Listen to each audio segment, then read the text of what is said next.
Power to the people. We are back. They're gonna scrape your 5-point star tattoo off your head in hell every day. Keep it clean. Yeah, that's all he want to do. All right, man. Look, if you're a right-wing girl dad, but really wanted a boy, you should support the T's. You might still have a chance. Was there no wisdom? was there no wisdom passed along? It's what I'm saying. So every time you see me, I keep it clean like a coaster. power to the people. We are back to do maintenance. You are tuned in to the latest episode of Keep It Clean podcast. I'm your host, Nico. This is episode number 32, and we are back with the crew. We got the good brother Ray in the building. What's going on, man?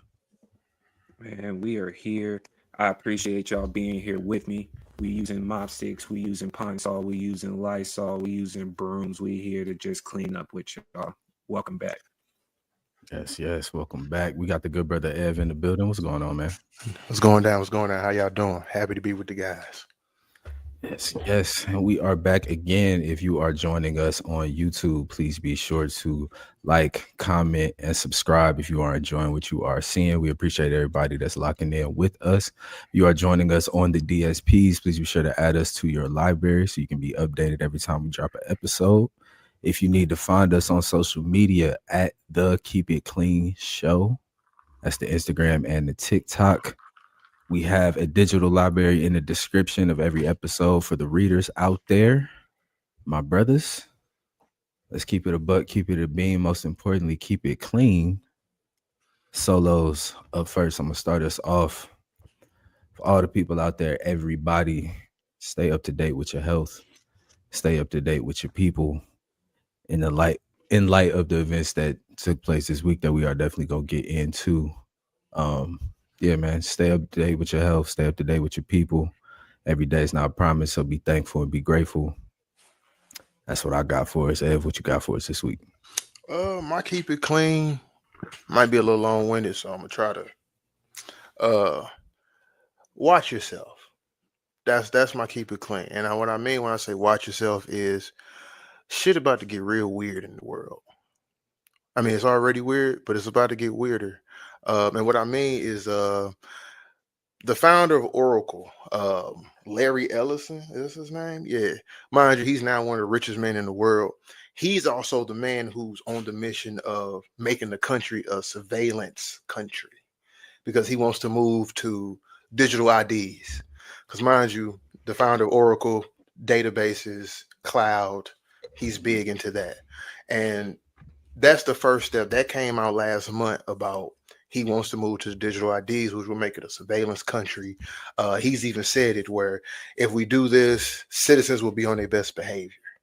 And what I mean is going further, watch yourself, is that today news came out that he's pushing his son to try to do an acquisition merger proposal for NBC, HBO, and CNN.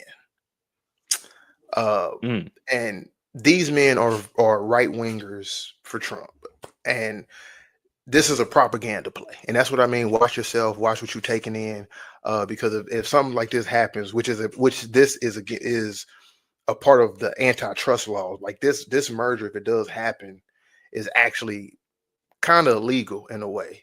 But I'm saying be careful just because of the propaganda that could be going on now. If this does go through, watch what you intaking, use your awareness, use your discernment, and just pay attention, because things that you don't know about is about to get real wicked, especially if just stuff like this just keeps going and they keep trying.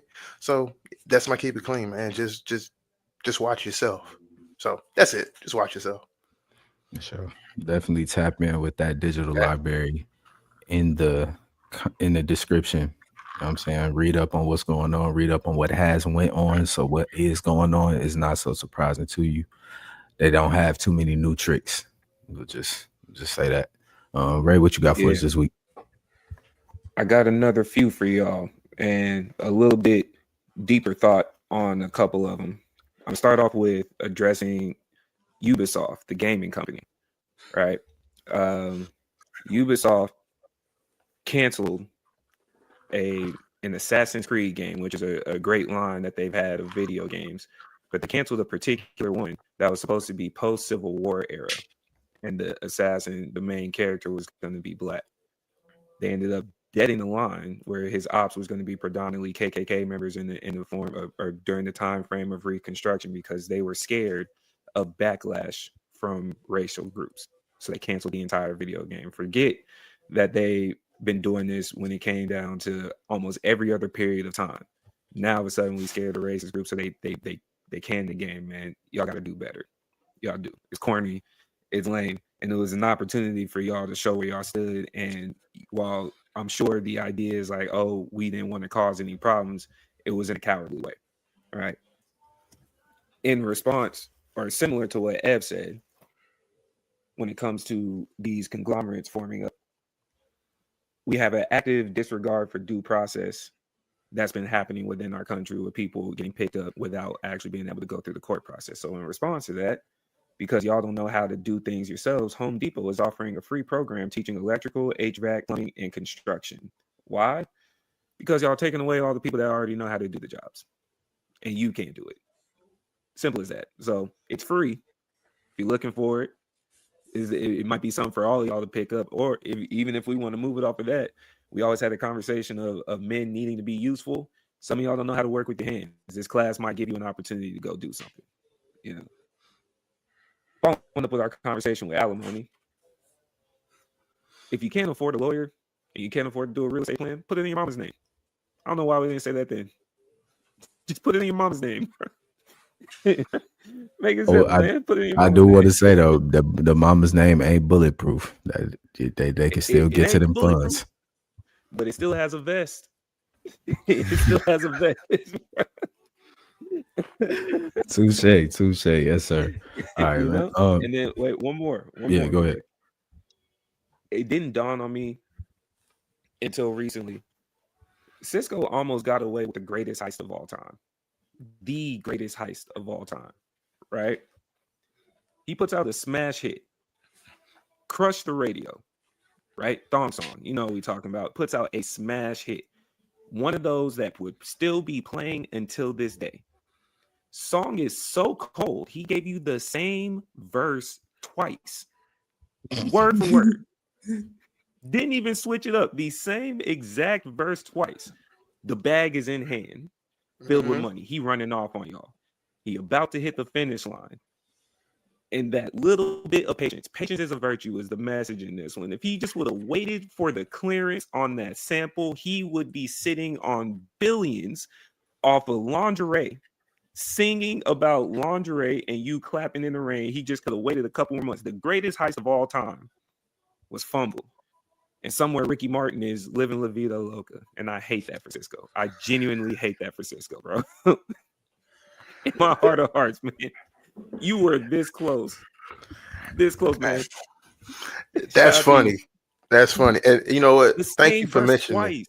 Thank you for mentioning the thong song. Twice, bro. Thank you for mentioning that, because people don't know this about that song, bro.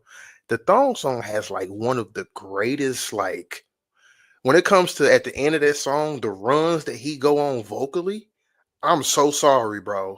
That is one of the greatest, like I'm gonna be real, like, even though I know like we're gonna talk about D'Angelo too, like on Untitled, how does it feel when he goes on his vocal run at the end, like when it's hitting that climax at the very end of the track? Thong song, that's one of them, like, I know it's an uncommon, probably a unpopular take, but like thong song on a vocal level, bro, Cisco's crazy. Cisco's crazy, bro. And I hate that for him too.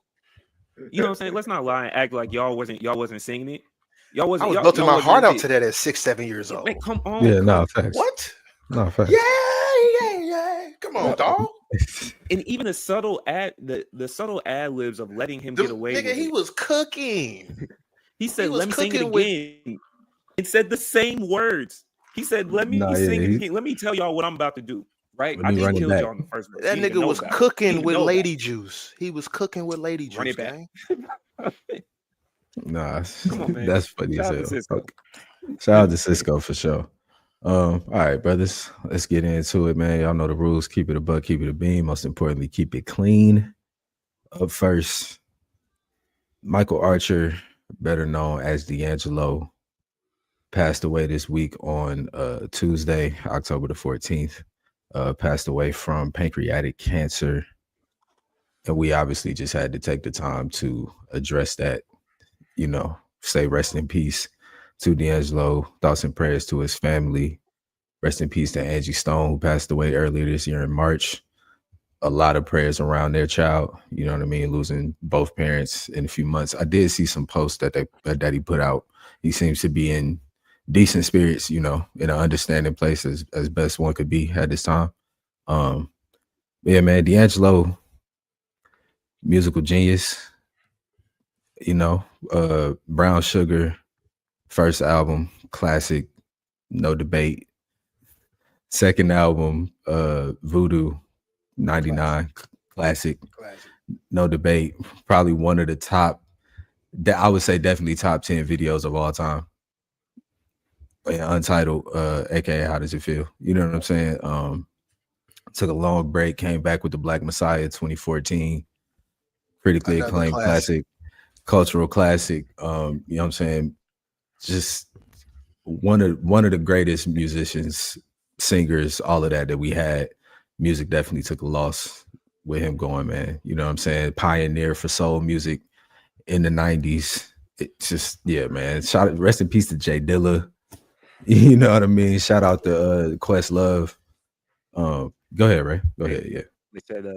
They said his Untitled video was the exact moment that white women started going towards black men.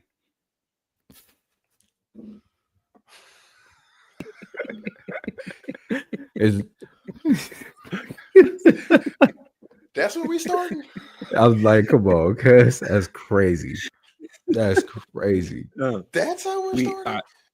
I do want to give a special prayer to the child of his that shared or had the mother Angie Stone, because she passed away earlier this year as well.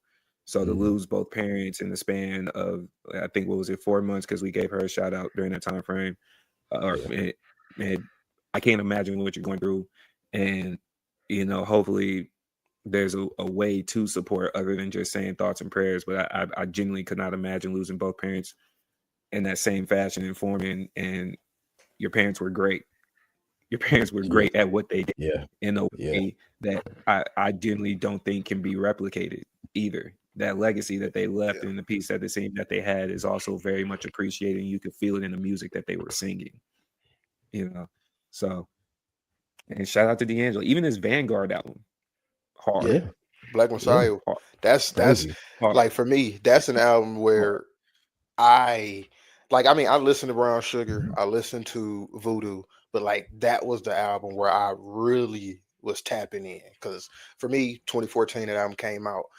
The content in that album, the things going on in my life, because if you were at 2014 out here, the St. Louis area, Southern Illinois area, that happened the same. The album came out about 5 months after the Mike Brown Ferguson rise. So it was just like everything going around out here, everything that was happening. And then, like I said, the personal stuff going on in my life, dealing with things. That album, the content in there was very, very hard hitting.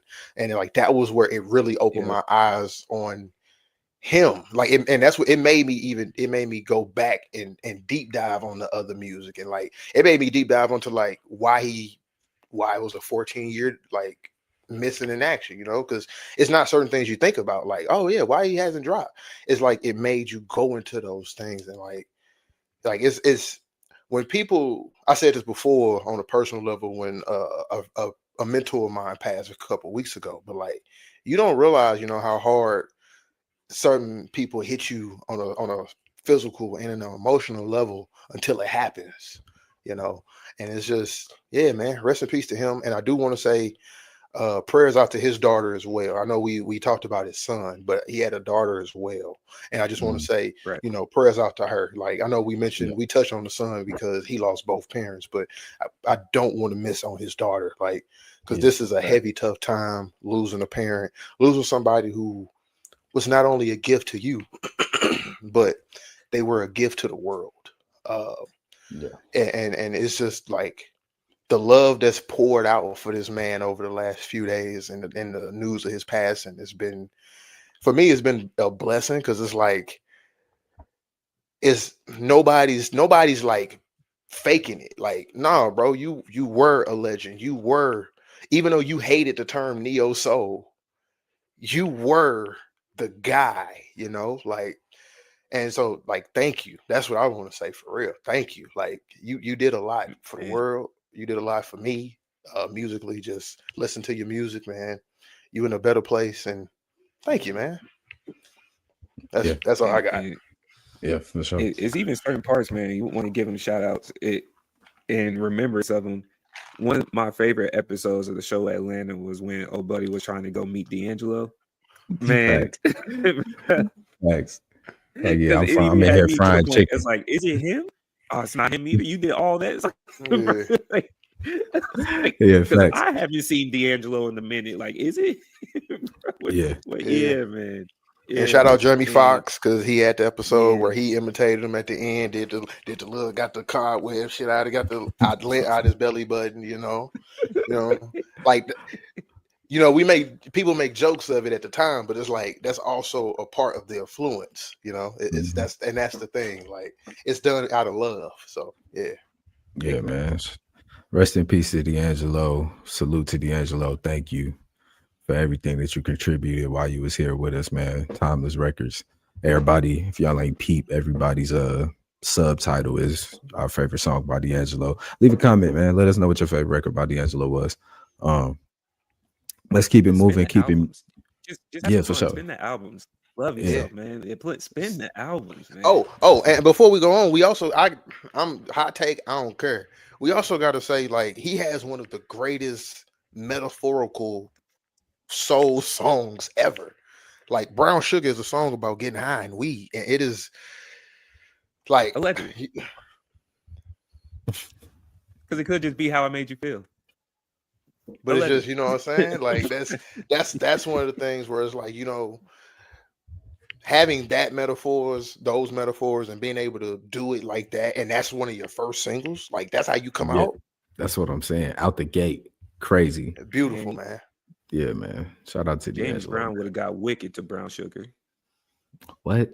James Brown would have got What? wicked to Brown Sugar, man. Oh man. Let's keep it music though. Speaking of legends, but not in such great light. Timbaland is back in the news, man. He, as yeah, facts. Boo. I'm just As gonna we ad-lib you. Boo. Keep going. Boo. as we Boo all to Timbaland. know, Timbaland has been working on AI and trying to implement AI into his music. He has an AI artist. I want to say the name is Tata Taktumi. Fully AI generated artist, music written through AI, beats instituted with AI. Put out a song, put out a music video. I'll start us off here. Timbaland, your legend card is just getting smaller and smaller and smaller and smaller. I don't know what you got going on. I understand people trying to be, because you always gonna have those people that's gonna try to implement the thing that's coming in and get ahead of it and all of that. And yeah, that's cool and all. But like, bro,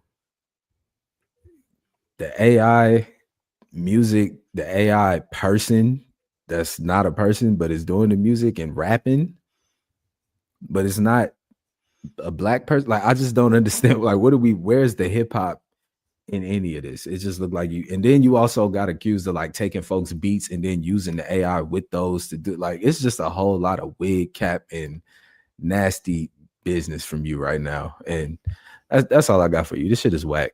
What you got, Ev?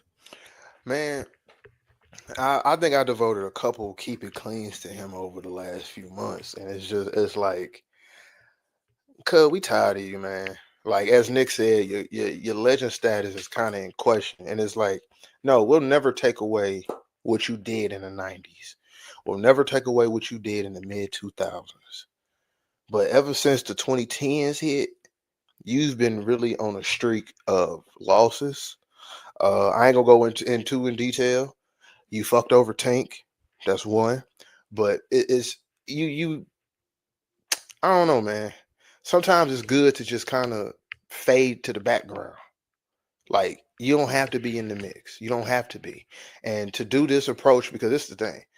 not only are you destroying a couple states doing this, with this, it's the play that you really trying to do. You trying to do the K-pop route with AI. Like you trying to, like, it's because what it is, you are doing this as a trend for bread. Like, let's do it real. You being a capitalist right now. Let's be real. Talk about Oh man, I was hoping you let me be next episode because he for sure being a full blown capitalist, bro. Like top to bottom. Yeah, bro. And it's let us just be Nick. shit Go ahead, nasty. Ev, you go first. Let's be Nick today. But no, bro, this shit is Go just ahead, you got it. oh damn. That's crazy. Let's be Nick That's today. Come wild. on, man.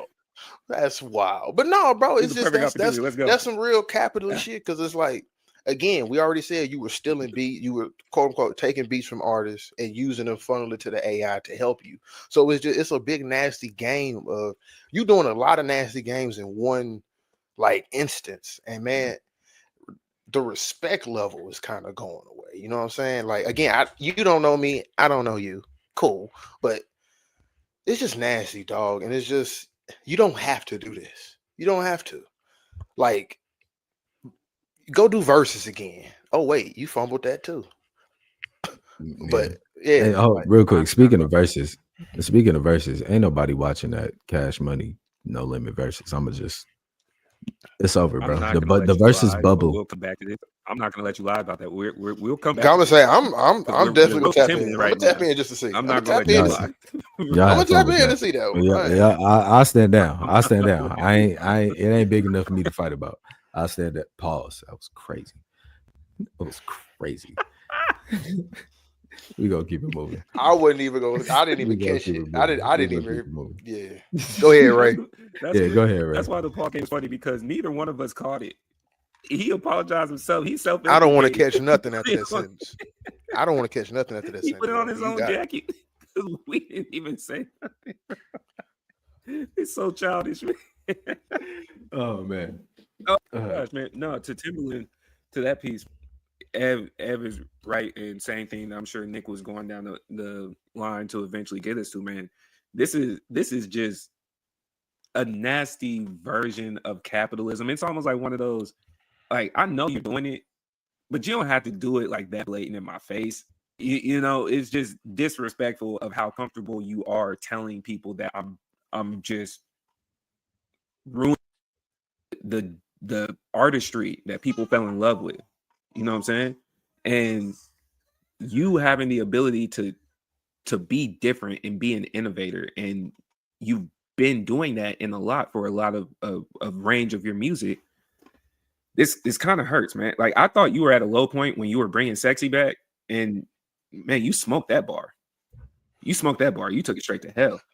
You know, Sexy Back was fire. Hold on. No, it's not. No, it wasn't. No, it wasn't. Well, No, it wasn't. Ev. I'm sorry. For back then, what we That's your doing for ego. 06? That's your ego speaking. I'm a Justin That's your ego Timberlake guy. speaking. I'm a Justin That's your Timberlake ego speaking. Come on, bro. That's your ego. That's your ego speaking. No. Come on, bro. Justin Timberlake was going for everything at that point. And nigga, that's back when he was doing that. Hey yo, I'm tired of using technology. Now, Like, now, no, see, bro. now that one, No. that was bad. But that, hold on, don't get me started. We're not gonna crap on Future Sex Love Sounds. No, Future Sex Love Sounds is crazy. And we can't. We ain't, Because we can't even because blame that's what Sexy Back was on. Timberlake for that. but He was Sexy Back yeah, is but- not good. That's all I'm saying. Okay, It's That's- not. That's all I'm Because we saying. can't It's blame just- Justin for that. He's a product of Timbaland. That was a Timbaland thing. Because remember, he produced that track too. Yeah. He produced both of them tracks. Mhm. Look, man, I don't like that. You did have an opportunity to put a black woman there. Even if you wanted to make K-pop songs, you had an opportunity to put a black woman there. You don't owe us anything. You generally don't. I don't, like Ev said, I don't know you personally. I don't know what your life is like, but you came from a genre. Your claim to fame is a genre that represented us. Yeah, that's all it can be. That's all it really can be, man. You coming from hip hop, you coming from R&B, you coming from black music, African American music. That's what this rooted in. And even if you want to implement the next phase, that's cool. but you owe it back to the culture, you owe it back to your people to put your people in them positions. And that's the initial problem with this, is how AI is already being used in all of these other facets to move people, that's generally us and other people of color, out of positions of necessity for automation. And you are doing that in another sense in a hip-hop term. It's just nasty work, bro. Yeah, man. Your legend status is on decline, brother. I hate to see it. We don't want AI Asian Aaliyah. You gave us the pink treatment. You turned into Post Malone. You done did all the people that then came in the culture, and then you left it when it was not good enough for you. Now, once the bigger bag was somewhere else, you get that. What's the difference between what Pink did, what Post Malone did, any other artist that we could tab in there where you utilize the culture to get there? Because that you didn't have to do that. That's what makes this worse. You didn't have to do that. You were Timbaland. Especially You were when all the of Timbaland. these, You know, especially when all these artists is like telling you blatantly, like we not on this, bro. Like this is not gonna be good for nobody. It's just nasty. It's just And nasty. when this don't work, I just want you to know it's too late to apologize, gang. Like what you did there. I see what you did there. Like what you And did there. don't you say nothing. Like what you Do did you there. think it won't work though? Like genuinely, because based on what he's setting up and who the demographic is that he's been pertaining to, I can't honestly say I don't think it's going to work, because you're fixing everything for what the current algorithm is now, and that's an easy play on the market. It's like I if I'm being honest and like trying to be as realistic as possible, AI is going to be implemented. Like it's going to be implemented. There's going to be AI artists. There's going to be that automation of just music, radio, stream, sound. Like it's going to happen. It's just nasty that you doing this, bro. Like the ramifications of it happening is so bad for the artists themselves that it's like the complete capitalist play. Like they can absolutely move the humanity out of the music and just automate it. And it's like, where's the soul? Where's the creation for real? Like it's just can I flip it? Can I flip it and ask y'all a question? Yeah, and I might bring this back up when in a situation where we have Bodega and Rose on here too, knowing that all three of y'all are in music. But do you try to get in on that game before they do?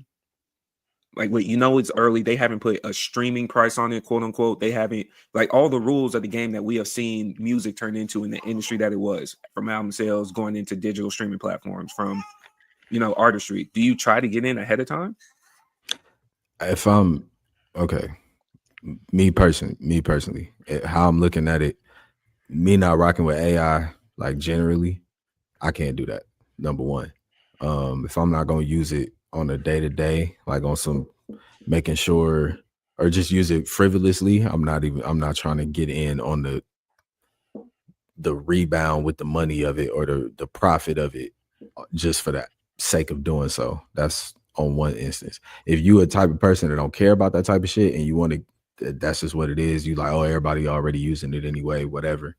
That's you. But knowing the ramifications that it's causing on like people that don't have nothing to do with no music, don't have nothing to do with no record deals and none of my dreams and none of that. They just trying to go to work and go home and take a shower and eat food. And it's frying them being able to do things like take shower and use their water. I can't. We trying to get in on it is just like you said, it's some capitalist shit, and we ain't pushing that. Oh Yeah. okay. And, On the and hold business on. play though. Oh, go ahead, Ev. Go ahead. I was gonna say, so I take back what I said about it not working, because we already actually do have an example of an AR artist being successful. The I'm gonna mispronounce the name, but Zania Monet, like that's an AI artist who just got a $3 million record deal a few weeks ago. Like the real person who is behind it is a woman named Talisha Jones. Like, so that's the thing, is that like there's already a real-time example of this. And like she has, and this AR artist has music charting. Mm-hmm. Like, and that's the part, is that the integrity of you, Timbaland, that's where it hits a different, because we know to play because you're going to be able to, well, you're a legend, so you got the inner workings. This is just a woman who's a writer, and she's just using a platform to do it. You actually got the real tools plus Right. now. So I would say I take back it not working, and that's the unfortunate part. We saw a regular person just get a record deal. Mm-hmm. So he might honestly be doing this in a mass production moment. The minute that this gets off the ground a little more, he might have a whole ensemble. And just to add on what you're saying real quick to the business play, real quick, right? It depends on what the goal is. Like if we worried about the artist, if we worried about putting power back in the artist's hand, putting power back in the consumer's hands, I'm not jumping on AI. I'm pushing everybody back to go buy physical. You know what I'm saying? I'm getting back to that sense where I'm going direct to consumer. I'm moving y'all out the way. I don't need to go through y'all to get my distribution off. I don't need to go through y'all to do all these things. So if the goal is that, putting the power back in the artist's hands, making sure they get a bigger piece of the pie, making sure they are properly compensated, healthcare, like, you know, all of these type of things, making sure that these people can continue to give you this art. And some of these stories don't end up so tragically off of things that could have been prevented had they had the access to the wealth that they've created for these billion-dollar companies. You know what I'm saying? A bigger portion of it. So it's like, yeah, if your goal is to do that, then you're not trying to jump on the AI. You're trying to revert everybody back to the old way. But if you're trying to get all the money, See, and that's kind of why. Yeah. You know, I feel you, and that's kind of why I asked the question too, because especially in the music conversation, we are so used to being the forefront, and then it's taken from us, specifically as Black people. And so, would it be acceptable? Is not the right word, but for sake of conversation, that's what we're going to go with, because you are allowed your sentiments to it. Would it be more acceptable if you had someone like him with that type of influence to be capitalistic on the front end and trying to put us in there first, do whatever it takes to put us in there first? Because there hasn't been, as far as I know, like laws put out on ownership of AI unless you go ahead and get in that type of market and say this is what it is. You put it in documents. I haven't seen policies of who necessarily owns the content unless you're the specific platform like a Chat GPT or something that's utilizing your platform, right? So before it starts to get there and you're seeing this possibly be the evolution, would it be more acceptable if he got in on the front, or someone that represented us and is like, this is, you get to set up some of the foundation, you're there. We usually set up the foundation in the idea of the music, but we aren't often there in the ability to set up guidelines for the rules that are written to how it goes about being whatever it's about.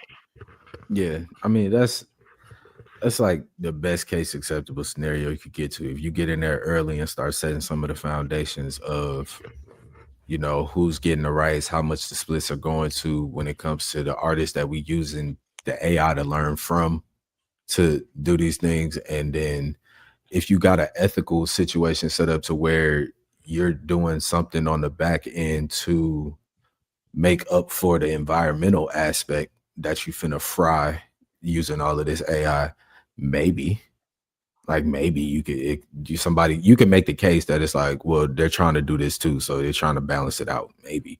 But the likelihood and the likelihood of that actually being the case is slim to none. So it's like, yeah. And I get that too, because we're also, I'm sure we're aware that in the near future, if it's not already happening now, entire songs is just going to be built off of AI platforms.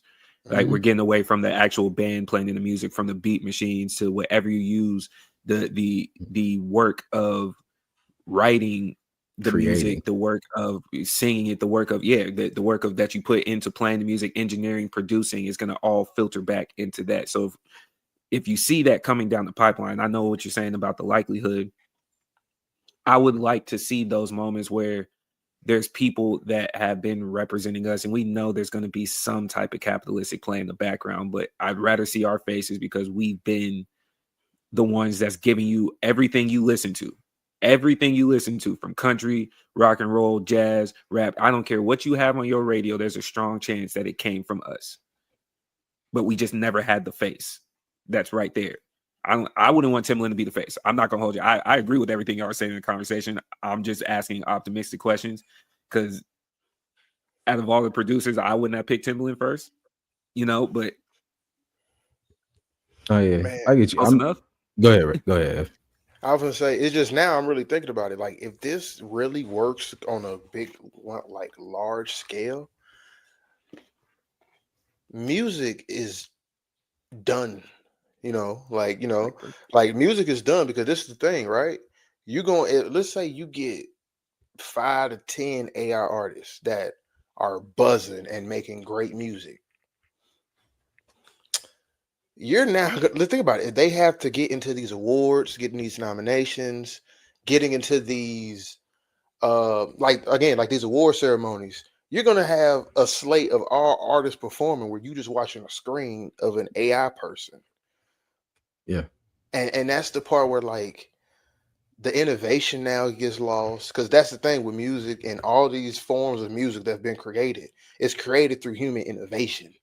Mm-hmm. And it's scary, dog. Like it's crazy when you see how AI is affecting in every major component of society. Like me, like again, y'all hear me. I say social media is the worst invention of all time. I tell y'all that all the time. I always make that case, and AI just made it more rampant. Now you're going to get into where AI could potentially destroy music if it gets too wild and too successful. Mm-hmm. That's a scary sight. We may not be around anymore when it happens, but it's a scary sight. It's just bad. And to Ray's point, we close it out. But to Ray's point of like our faces being, or just having our faces as a part, I wouldn't want our faces to be a part of that. I would want our faces to be the ones that's fighting avidly against that and trying to regain a good route to get back to something that's more feasible, to lead people around longer, to lead the music around longer, to lead the artists around longer. That's my piece on it, though. Like I understand where you're coming from, but I wouldn't want our faces to be on the front of, or even at the biggest part of the profit or a bigger profit share margin of the end of music. Like, I'm cool. I would rather us be the ones fighting to keep it alive. You know what I'm saying? I understand that. I do understand that. You feel me? We're gonna keep it moving, man. That was the seriousness of the podcast, y'all. We're gonna lighten up here. No, it's not. Right here. Well, right here. Because I knew the list. I got a last bit of seriousness to get off because we didn't get a chance to do capping rap, so I apologize for that. But I do have a quick capping rap because it bothers me genuinely as a person, especially for how egregious this is.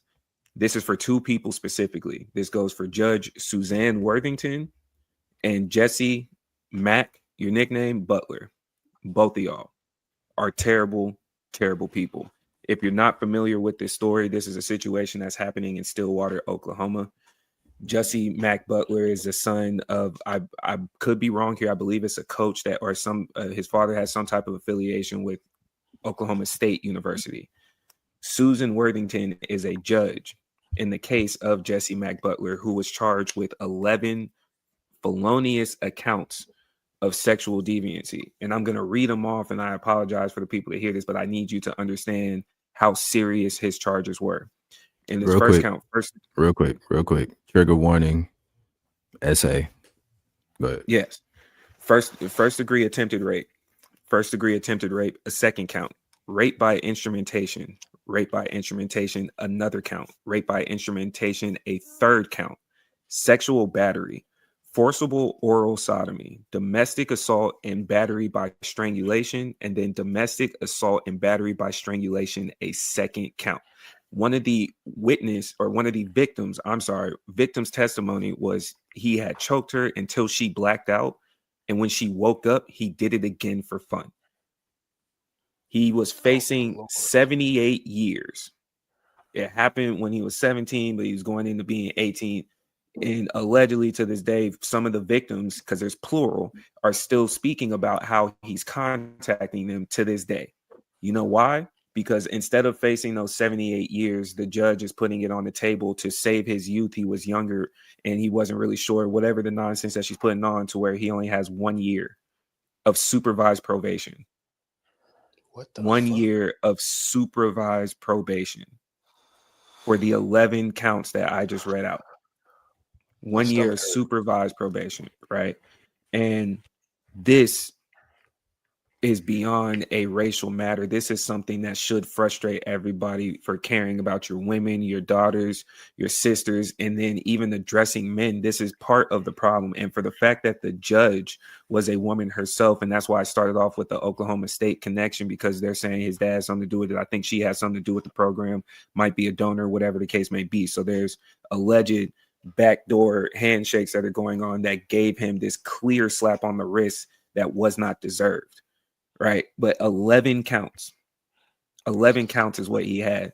And I need both of y'all to be addressed. I hope somebody gets a petition started. I hope they tear you up in a civil case. I hope that they remove you and disbar you, Suzanne. I hope that they figure out some things that we probably can't say on air because of what you let this person get away with. And now you're implicated as far as the eyes of the public that are trying to do better and be progressive in those moments and get to unity and equality and all the magical words that we speak of. But it's magical because people like you can't make it sustainable and rational and put it in reality. That's what I got. Not for sure. I would add on to that just by saying this is why it's so important with the vigilance of people trying to protect women, protect children, because for all the people out there that's saying, oh, why don't you just call the police? This is what it turns into. Folks call the police. Majority of these cases don't even get picked up. And of the ones that do, majority of them don't get convictions. You have these types of situations. He originally pled guilty. And then once he found out he had a deal, he switched it to no contest and admitted it. He admitted he did it. Yes, I don't even know why I didn't say that in the first part. He admitted he did it. This isn't alleged. He said he did it. He corroborated the victim stories bar for bar. This isn't one of those situations where, you know, you deny it. You get people that deny it, like, oh, that wasn't me, and you got to prove the case. You didn't even have to prove the case. He said he did it out his own mouth. No coercion. I just want to real quick, because you did say it goes to beyond the race piece. Is this dude white? Of course. Judge white? Of course. Okay. Still, it's Stillwater, Oklahoma. I don't really know many of us that's not playing ball. But to the race, please. To the race piece, it breaks down because we have multiple of these cases where somebody violates a woman's body, and it's a little white boy somewhere, college age white boy, teenage white boy, and they get up in front of the judge, and the judge says something to the effect of, you know, you're a young kid, because they see themselves, or they see their kids, or they see their nephews and their nieces in them the way they don't see them in us. So where the same charges pull up, and this ain't even to try to placate none of the assaults that come from our side, because all of that shit is disgusting, and it needs to cease. But the piece, where that part goes into how somebody ends up with a slap on the wrist is because they look at them and they say, oh, my, you know, that could have been my son, that could have been my whatever, even if they discussed about a crime. And then you get into the other piece of people not feeling certain type of ways about respecting women's rights, even women, even older women. So yeah, y'all are nasty. And like Ray said, I hope y'all lose y'all fucking jobs. Yeah, and prayers out to the victims, man. Because I was just Googling it as you were going, and like I'm reading some of the stuff that the victims were saying about how like one of them had to get surgery after being strangled, like, and she has a scar like on her neck that's gonna forever like haunt her. Like reading that just now in just like 12 seconds of time is just like, oh my God, like my heart hurts, my heart aches for that. Like prayers out to the victims.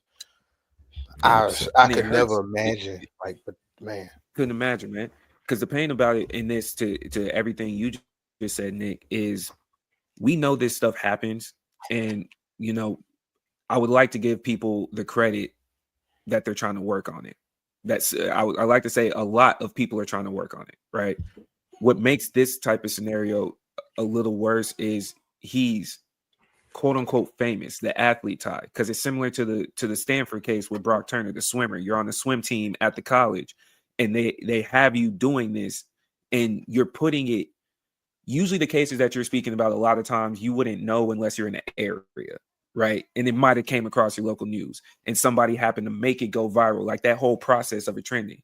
Y'all are doing this with prominent cases and faces that are in people's faces. Yeah, setting the precedent. Mm-hmm. We see that's the you. piece. We see That's you, and you're telling me it's not worth it. yeah. That's the piece that the ramifications show of where when you do this and you make it public and you showing folks is getting slaps on the wrist for this type of shit. Most people not having to deal with no ramifications whatsoever. It sets the precedent that women are unsafe. This is why when they say this, it's not nothing crazy, because the precedent shows that the police don't help, the judges don't help, the lawyers don't help. If you don't go get some of the procedures done that we already know, the trauma that comes with that in a certain amount of time after the assault happens, now they just kind of like, well, whatever you do submit will just go into the case file. And if we can get in contact with the dude, if we get him inside, but until then, we can't necessarily even get you a restraining order. It's just ridiculous. So it's like, yeah, when we get into these type of motions, like the precedent that's set, when they push back and say what they're saying, stop telling them that they lying, because you look at what y'all are doing. Yeah. And I do want to make a quick correction. I'll clean it up myself, a spot correction for what I just said. I know I said protect women, but I don't want to limit it to that, because we do still deal with the culture where both sides, in this case proving, you have a man that did it, but you have a woman that said it's okay. And even on the other extent of not wanting to not include men that have been assaulted as well. The idea of allowing stuff like this to happen affects everybody. That's why it's not a race thing. It's not even a gender thing. It's a nasty thing that needs to be eliminated in totality, period. Mm-hmm. Dead stop, man. And yeah, Sure. in a major, I would think if this was a major city, there'd be more to do.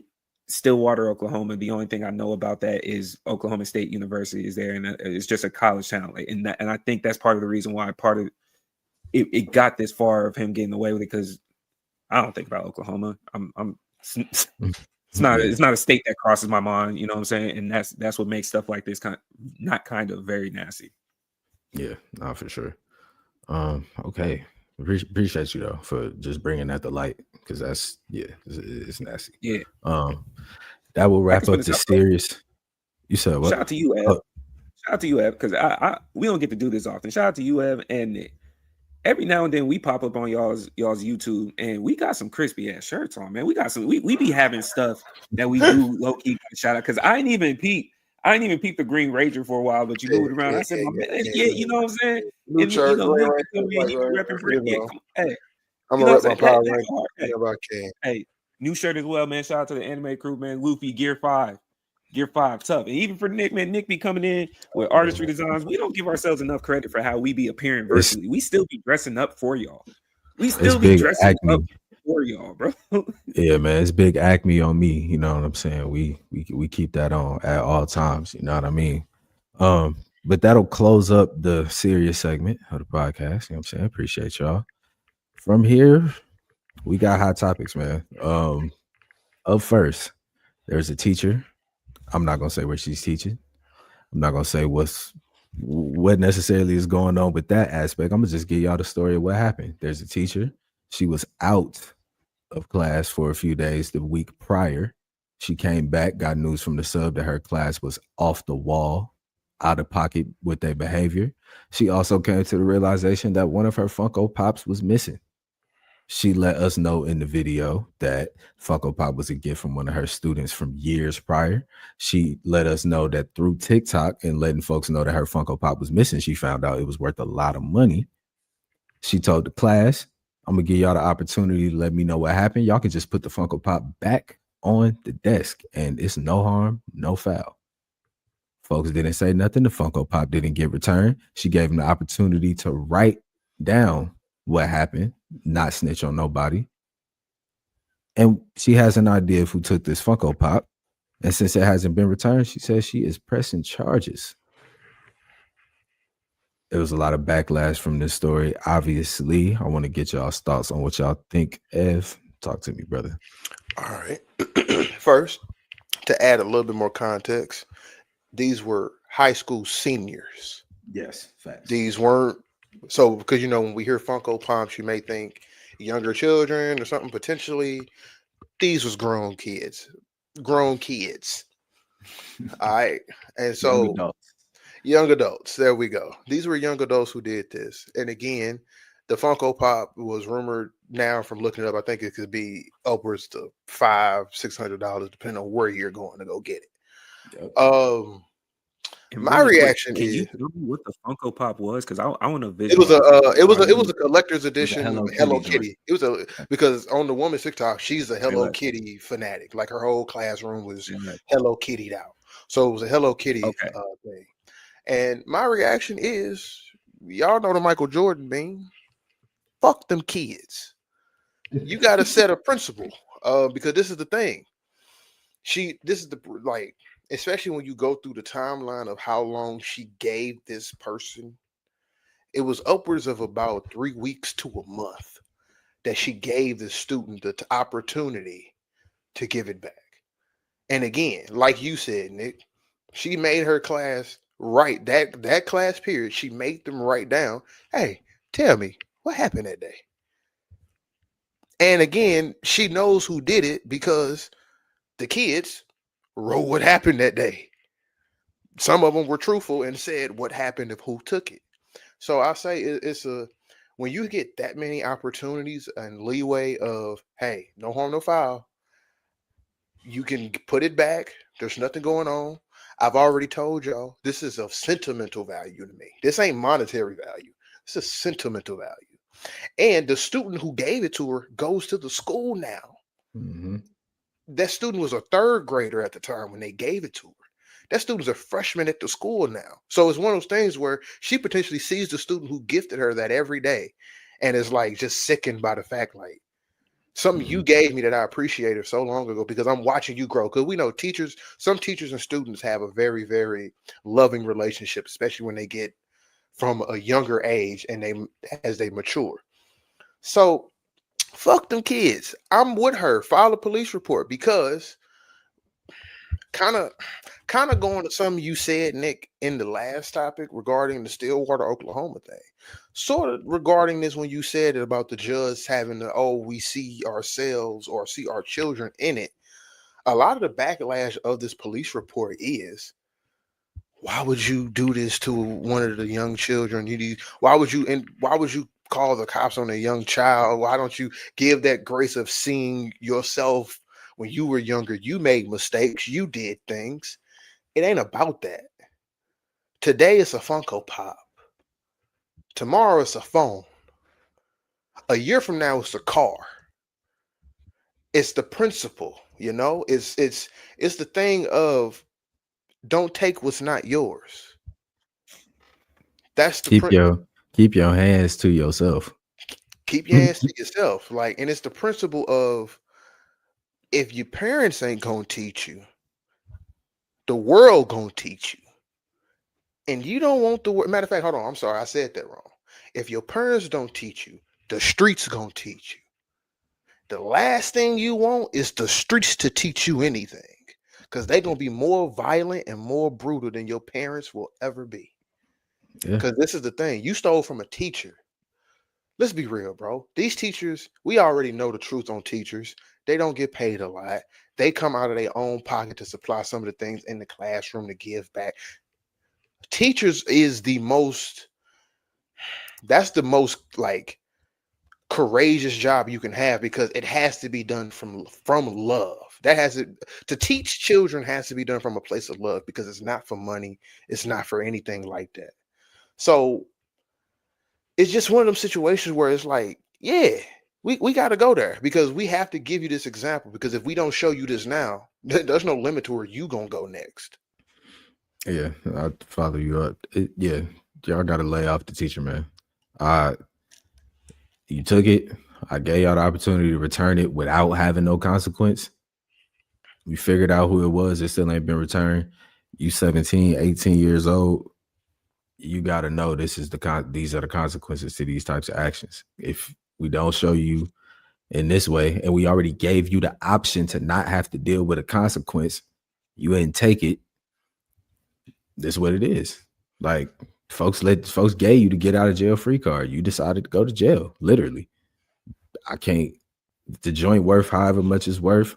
She wanted back sentimental value. Hey, it is what it is. She didn't even know how much it was worth until after, at least from what she said, right? Mhm. So with that being understood, Hold on, Ray. we I can think move. TikTok. I Yeah, think TikTok told her. TikTok told her how much it Told her? was. Like her comments told her how much it was worth. Cool. Like so when she what we even can made her do- initial video, she didn't even know. Crazy, right? So with that being said, we can remove financial value just off the table for a while. This is a clear example of what people mean when you say you can't put a price on time and feelings, right? Mm-hmm.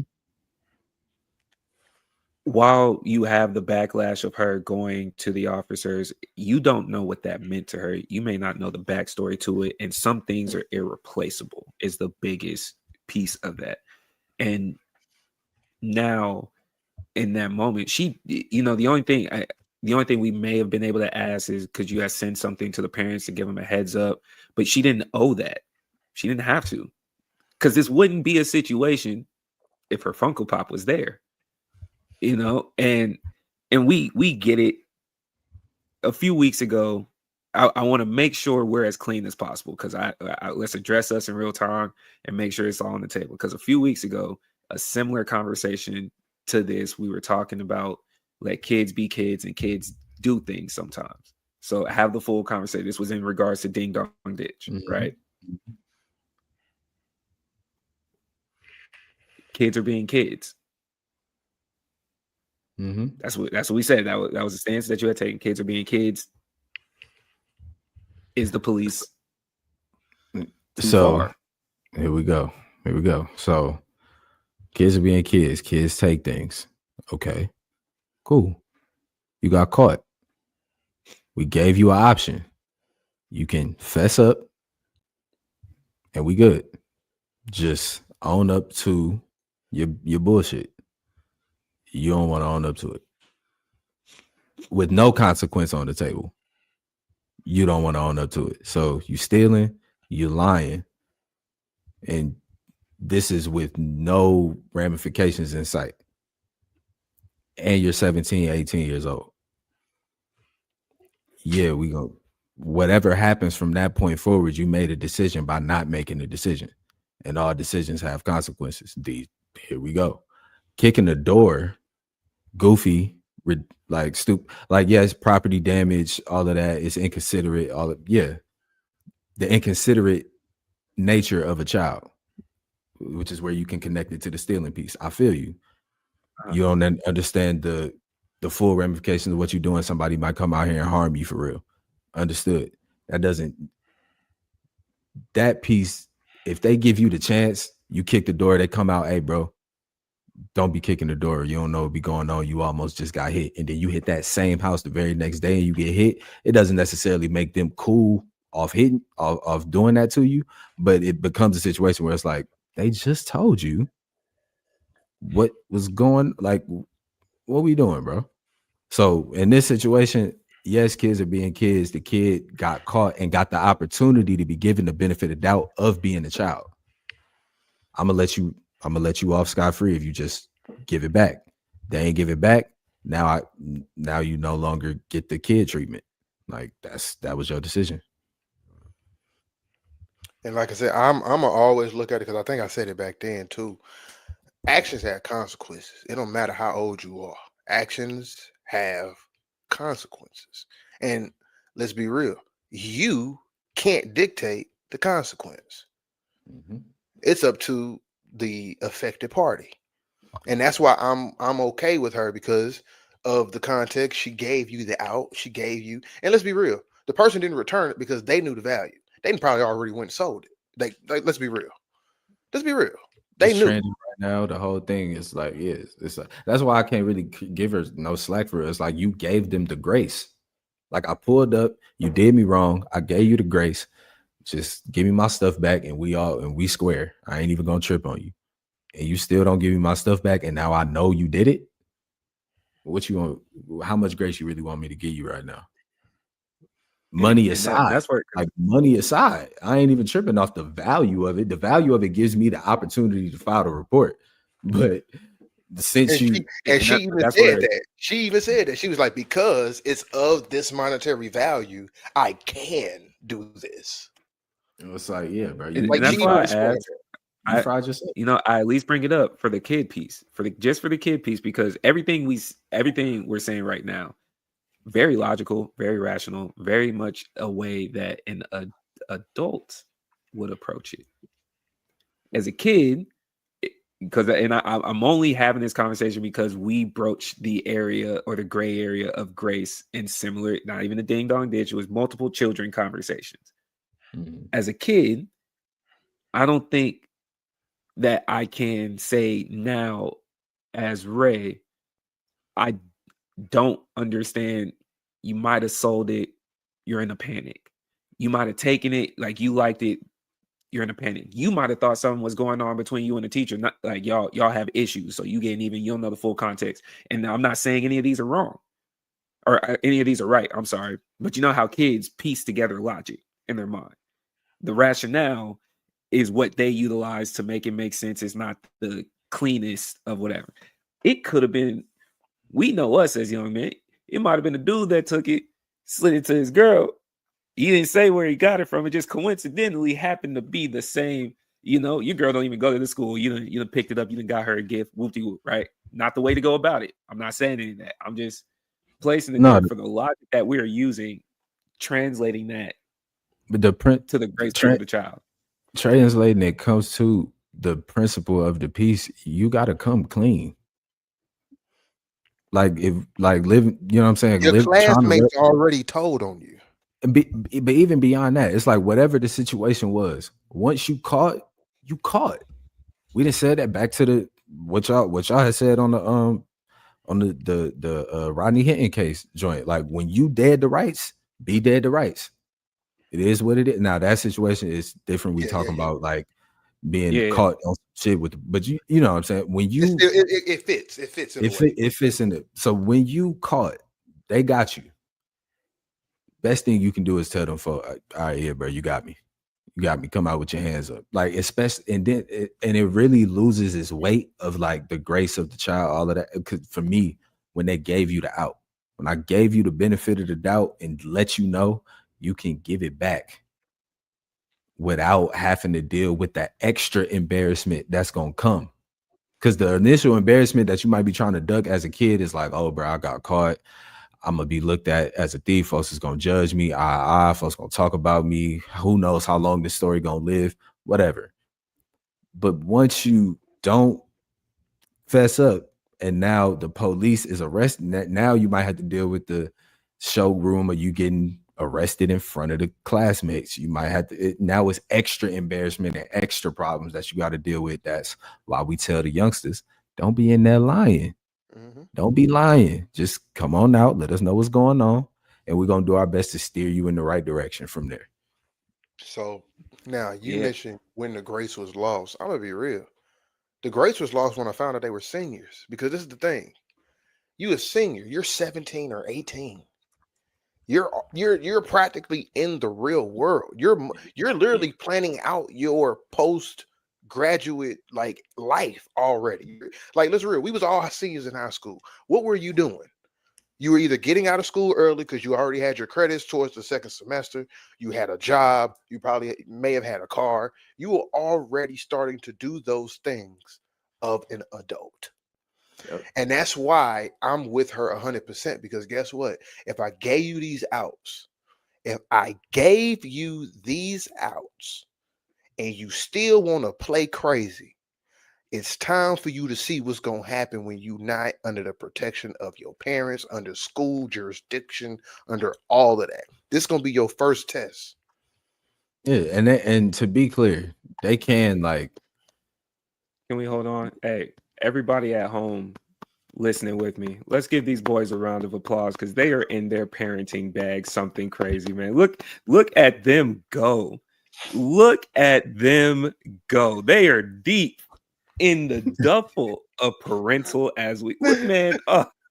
Oh, Man, look. they're miraculously and gracefully dancing in their parental bag. Look, as someone that had the hardest of times not getting off the ship when I got many of olive branches as a kid, when Pops was looking me dead in the face, like I know, Nigga. I Nigga. know.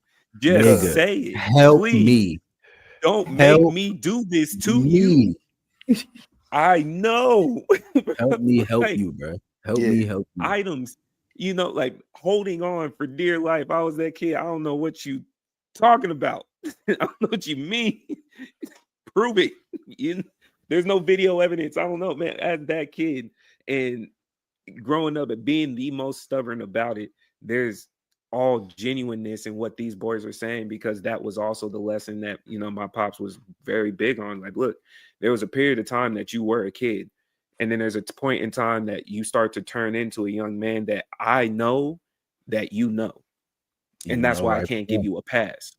Yep. I know that by this point, right? There's still some grace, and it's as if the rope, if you will, shortens as you get older. You go from being a kid to a teenager to a young adult, transferring into an adult. Right? And if you know better, do better. And so there's conversations that we've had that kind of ties to this type of topic. And I know it sounds very simple. And this was even one that Evan and I had off air one time off of a spinoff of a conversation we were having in the group chat. And we were comparing things, and that's, we were talking about the degrees of separation and how quickly that web can turn in. Like, you and I have the same exact path all the way into this very point. You went left, I went right. And then what happened after that? So just giving that conversation of understanding to a piece is also what we are trying to push.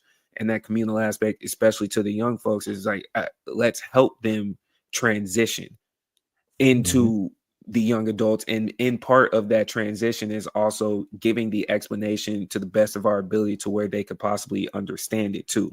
So to the party that did take it, I'm sure by now you're aware that the story's out there. And I can only think about it, especially younger me, where that now additional pressure is on you too. If you still out, because I can also say on the other side, for a participant in activities that parents wouldn't approve of, hey, big fella, little lady, whoever, somebody folded on you already. I know you hope that it hasn't happened, but let me just tell you this story can't go on for this long without somebody folding. Just accept that. Who it is, you might have to do the math in your head. Don't waste too much time doing the math in your head now, because you need to still be doing the math on how you could correct the situation. Your math is later math. It's not now math. You could add that and figure that out on whatever you have to do. But for that activity, bro, somebody has folded. Just know that. And to the young homie too. Like, I'm gonna shoot you some grace, and I'm gonna just be optimistic in the piece. The teacher might just be trying to get you out the hole.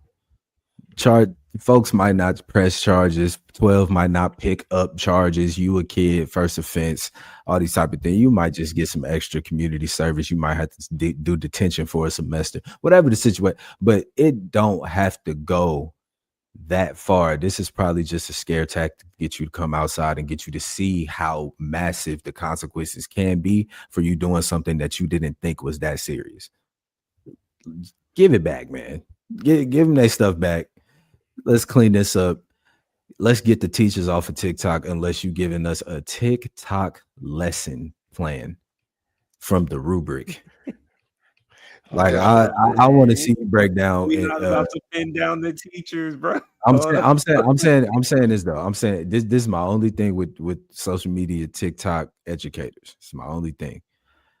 I understand y'all complaining about the state of the children. I think that's necessary. Like, quoting stats, giving real world experience on what you're seeing, what you're dealing with. I think that's important. Reporting on some of the parents and what you got to deal with, and that's it. Like, reporting on what you have going on as a teacher through that experience. I think that's important.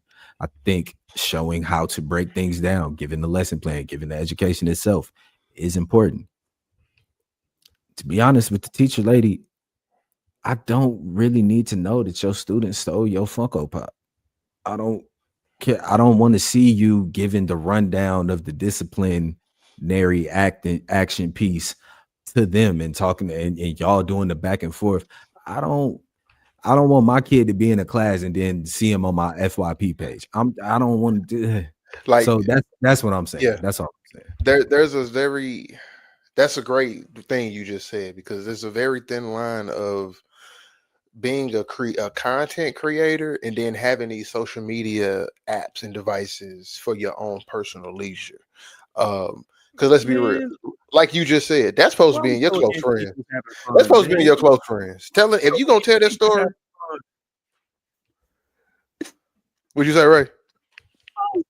Why are we so against teachers having fun, man? No. I'm not against them having fun. No. I'm about the kids, bro.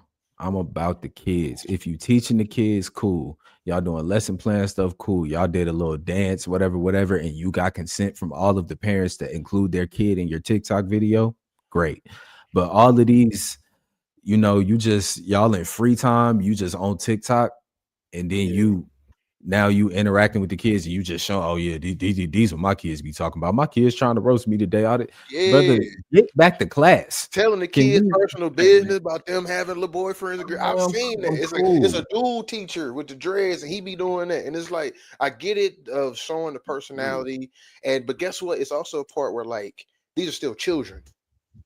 Hey man, that's the programming. I'm fighting back for the teachers. That's the programming. Man. Even before social media, people weren't letting teachers have fun, man. That's in your mind. They making you think serious, man. I'm with the fun. Look, I'm with the fun, but again, it's like time and place, bro. What if that's my outlet? I've been dealing with your badass kid all year. This is my outlet. You have an outlet. I have an outlet. At least I didn't say his name.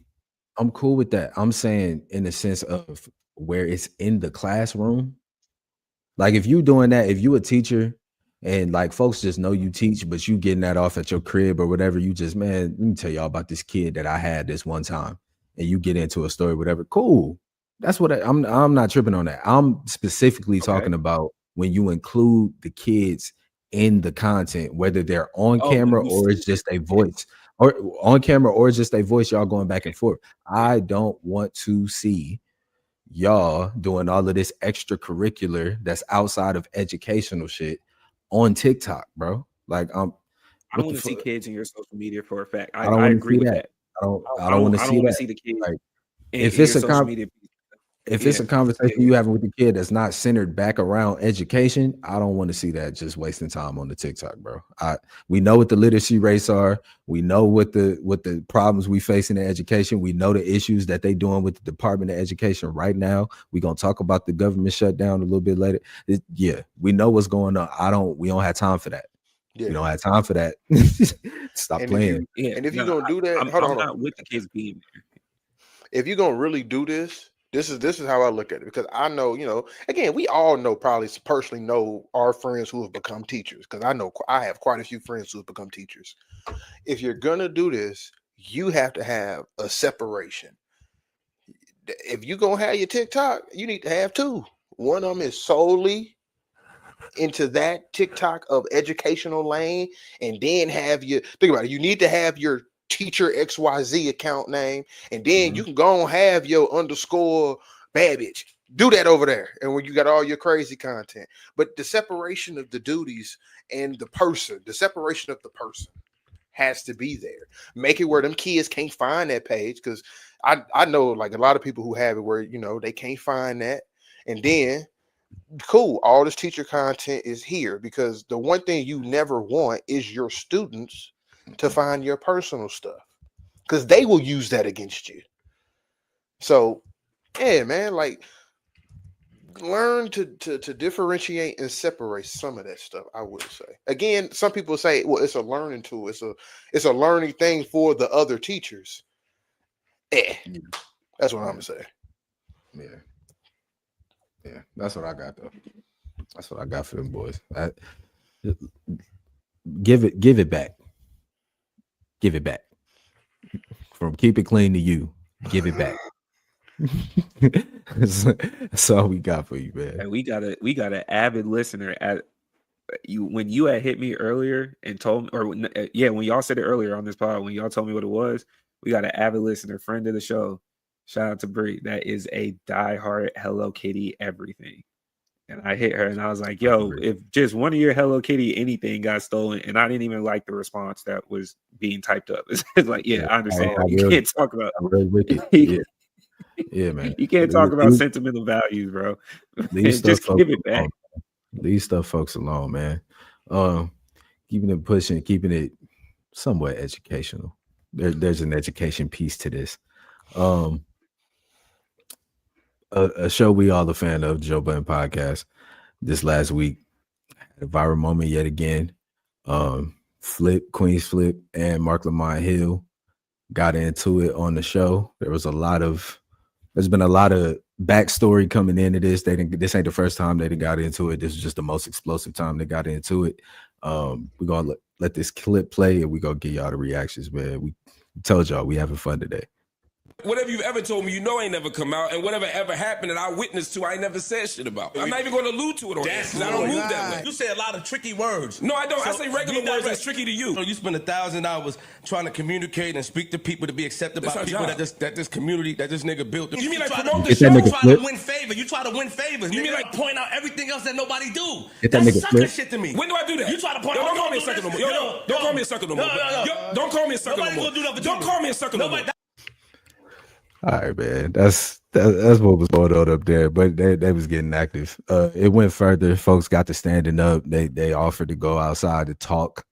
They didn't go outside to talk. Everybody calmed down. Podcast has dropped since. Everybody's back cool. But we just wanted to react to this because this shit was crazy. We was talking about it in the chat, man. What you thought when you saw this joint, man? Hey, I laughed a lot. One, I laughed because I didn't know sucker was a trigger word for people.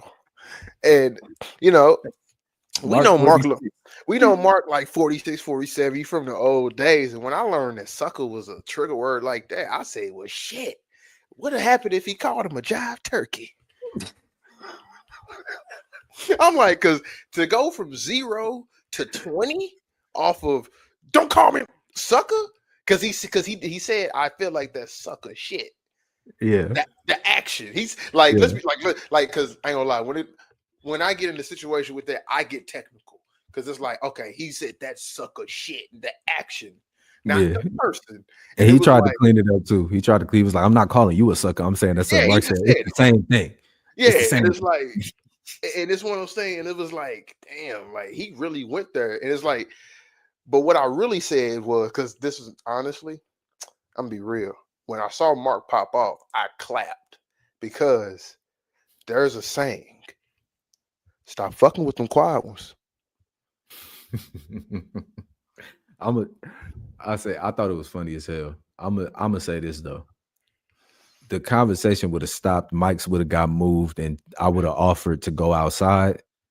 As soon as Brett said, "I use regular words that's tricky to you," we can cut all of the mics off right now, bro. You're not finna talk to me like that. No. Don't shave. That's the coldest diss ever.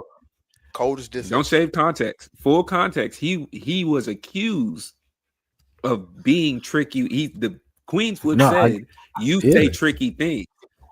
So context. And I'm saying if I say so cold, it's a rebuttal. If I say to you, you be using tricky words, and you say no, I use regular words that are tricky to you. We are cutting these microphones off, and you can meet me outside, my boy. Because what's the problem for real? What's the real problem? you know that was from the heart, because this is the thing that I've noticed, like with me and with other people, when you get pissed off, you get wittier. I've seen that. When you get pissed off, you get wittier. Like, and you like it's like not you witty. get, you know what it is? What? He's focused. Like, because when you're witty like that, because let's not dance around it, right? Because I will say this: the scene, or this reminded me of that scene from 40-Year-Old Virgin. Remember when Kevin Hart and old boy were getting into it in the store? Exactly. He said, "I don't know what that means. So I'm gonna take that as disrespect." Right? That's what he was saying in the story. That's what that looks like when you're dealing with the. I would say, unfortunately, a gap in just the thought process. So when you're someone in Marc's position, you will probably often feel like you have to water down what you say. It could be very vague. You can keep it general. Now, when you get pissed off, you start focusing. Like now it's like, no, now I'm talking to you because I've been saying broad things. So now let me address you directly. It's the focus. The wit was there. I'm doing my due diligence to try to not be as witty because you can't catch it. You can't catch what I'm saying. So now it's like, nah, I was witty. You just didn't get it. And then when somebody had to tell you, because this is what happened, Queenzflip be like, I don't know what you said. He'll get mad. He'll go home. He'll get on the comments and he sees everybody saying, yo, did you hear what Marc said to you? And he goes, oh, damn, I'm dumb because I didn't even hear what you had said. Now I look even dumb. So I only know this because they had told me and I still don't know what you mean. But now I'm going to go at you because I'm extra mad for being extra dumb. That's how the whole situation that played out. Right? You be saying tricky things. Who told you that? Who told you that, Queens? And you know what's crazy? And all of that, I want to say something with this too, outside of with Marc and Flip specifically.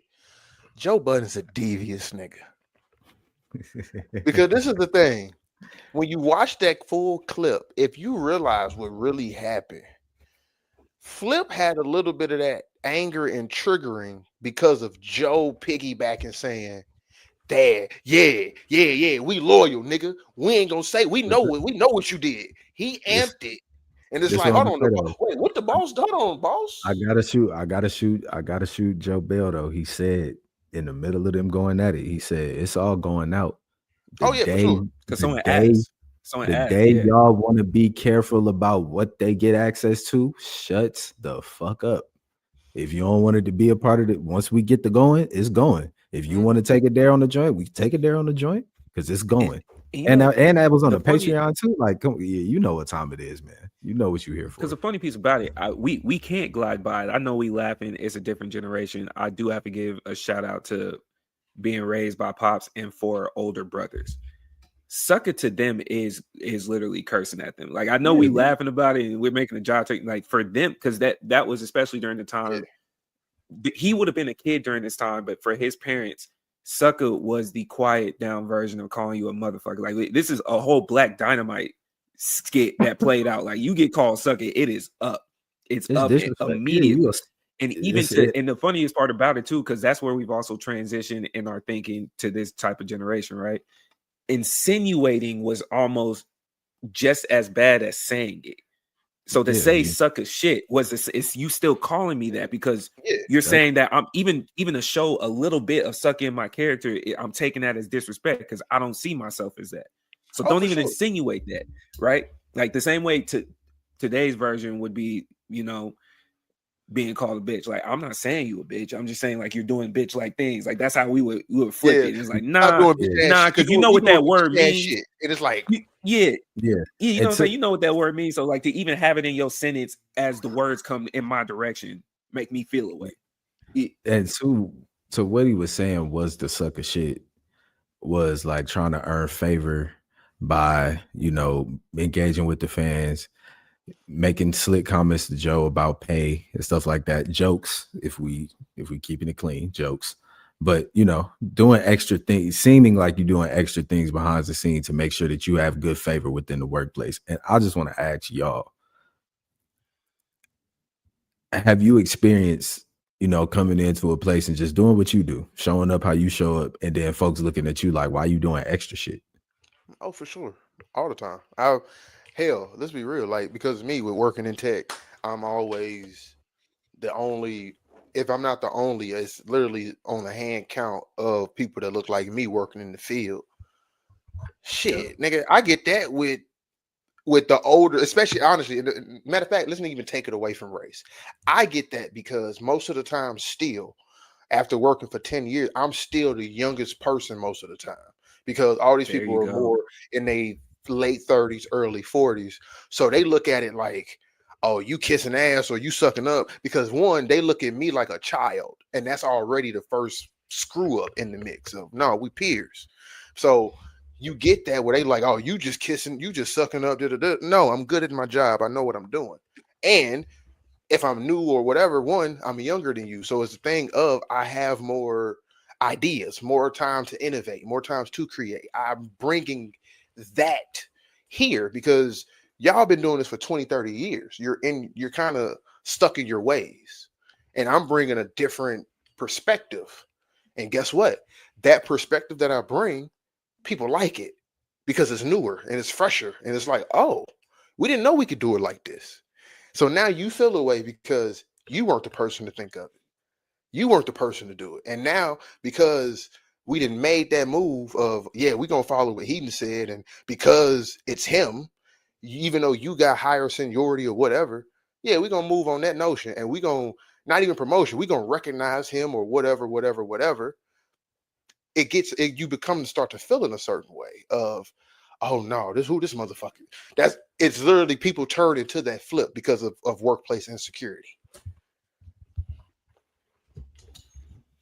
Right. You feel like a threat in a lot of environments in my career field. I think I've for sure been in these situations, and I can damn sure echo, mirror, and relate to the sentiment that Ev just gave, because I can't tell you how many times that I've been in that. And what makes it interesting in those moments when you're just doing you, and I hope that it's understood. We're being so clean on when we're saying you just doing you. Don't bag this in as like, oh, I was just doing this, and like there's some things that could be misconstrued. You got to own that, right? Mm-hmm. Someone that's genuinely being you, as in this is what I do everywhere else. I'm still trying to wrap my mind around the understanding of why that makes somebody uncomfortable.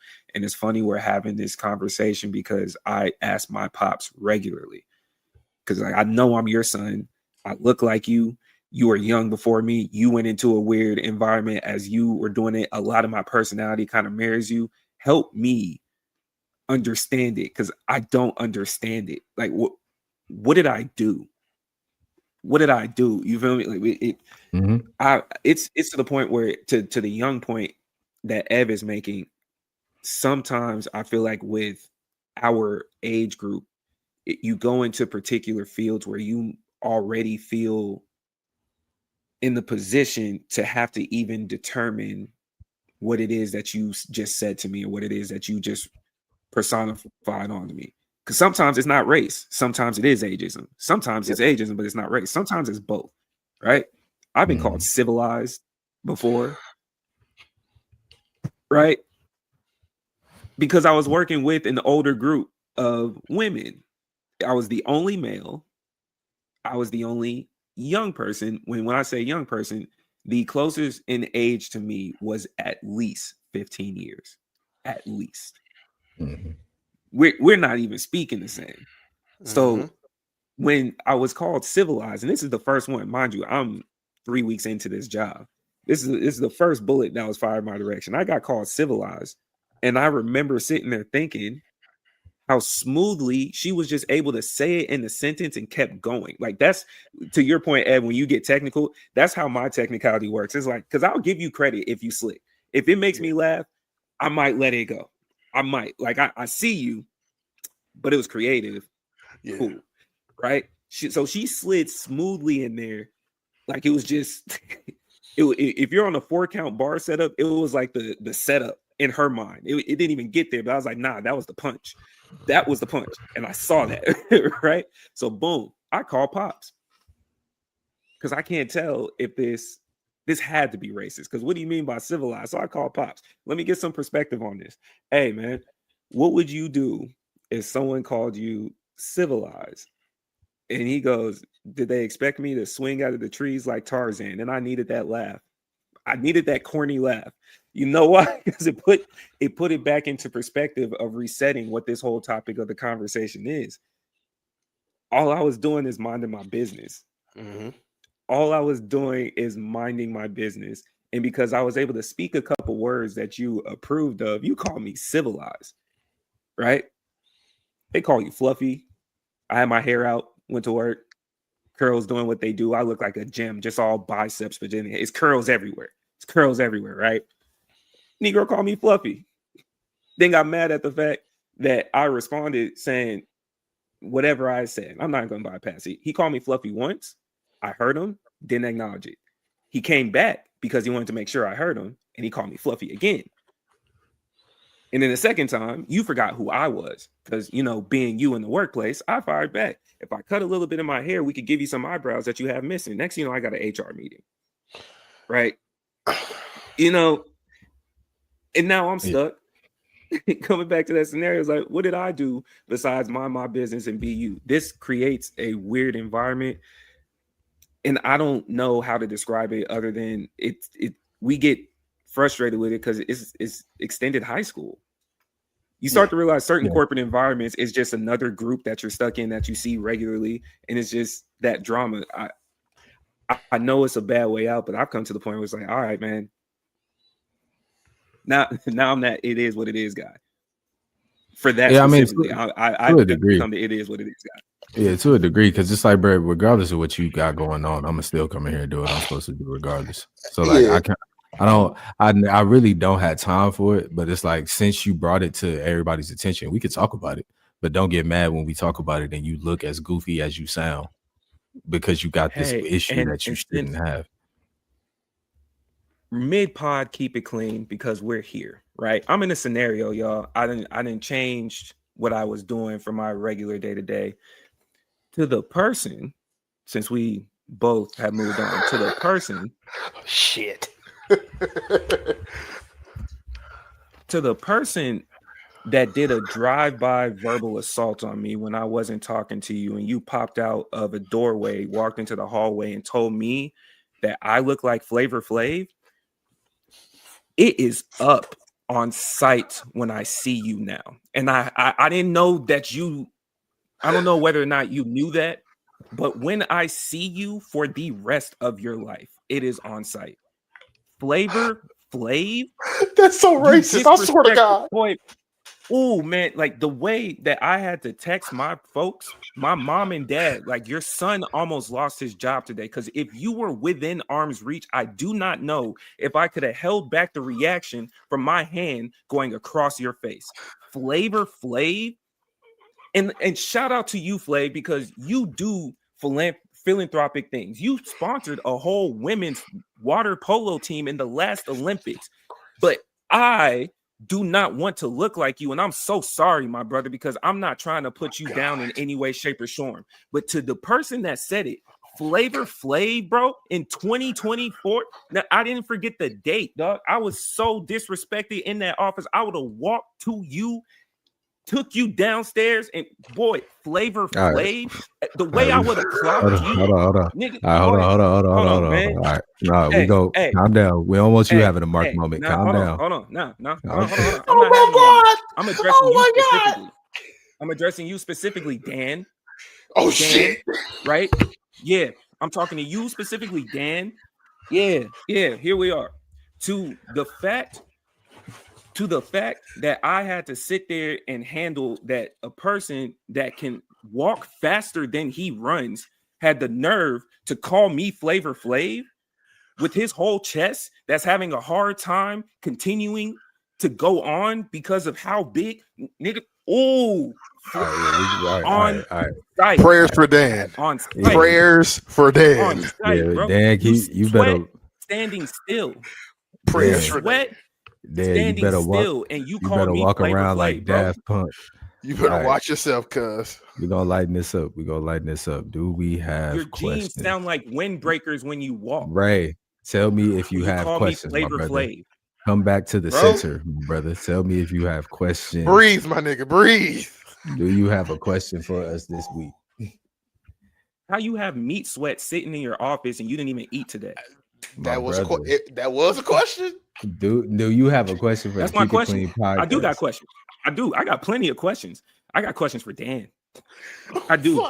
Do you have a question for us this week, my brother? I got a question, and it's just because I had this was a conversation I ran into late with my homies yesterday. Let's do it. Oh my God. So, you at the casino with your homies. Y'all all out, and your homie say, bro, I'm not gonna come kick it. I ain't got no bread. I ain't trying to gamble. You give your mans 100. You say, come kick it with us. We going to vibe out. We kicking it, bro. I got you.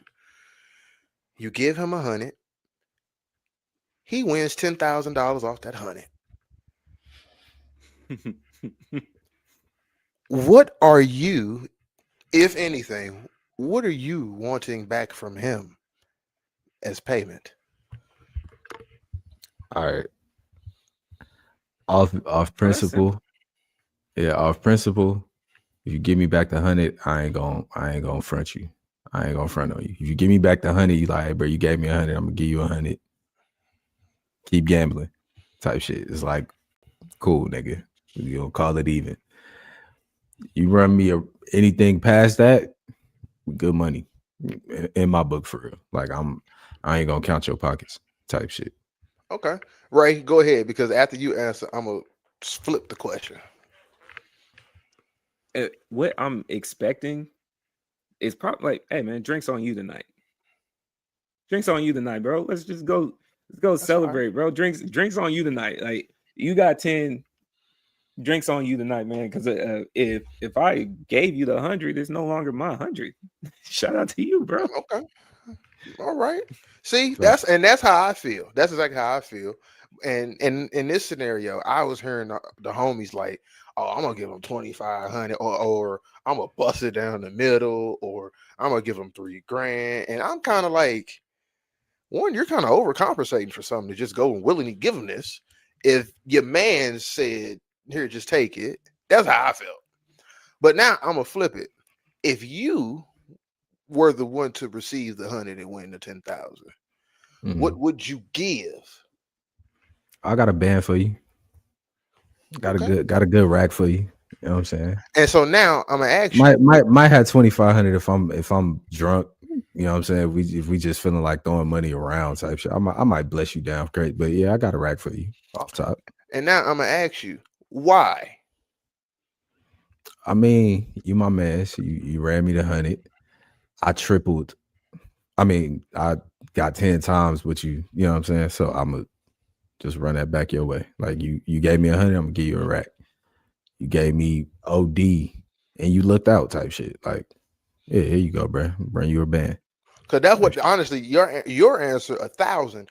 That's what I said. I said, nigga, because me, logical brain, I told niggas, I say, well, when you look at the percentages of the money and everything, you gave me 100, I put it to 10.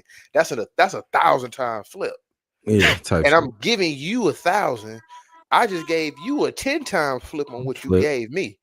Yeah. All is fair. Because guess what? We spreading around money that neither one of us had at this point. You gave me 100.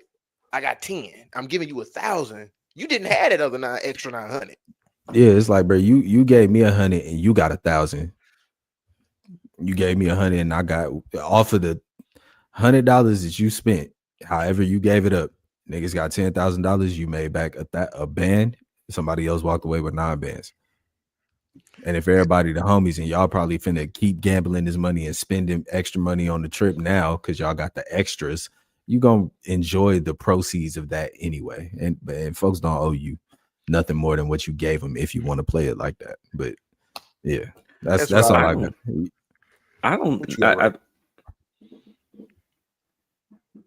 I feel like that just comes down to how you would do you. I think it's crazy to try to put an expectation on what would be owed, because if you just gave somebody some money, like you gave me the 100,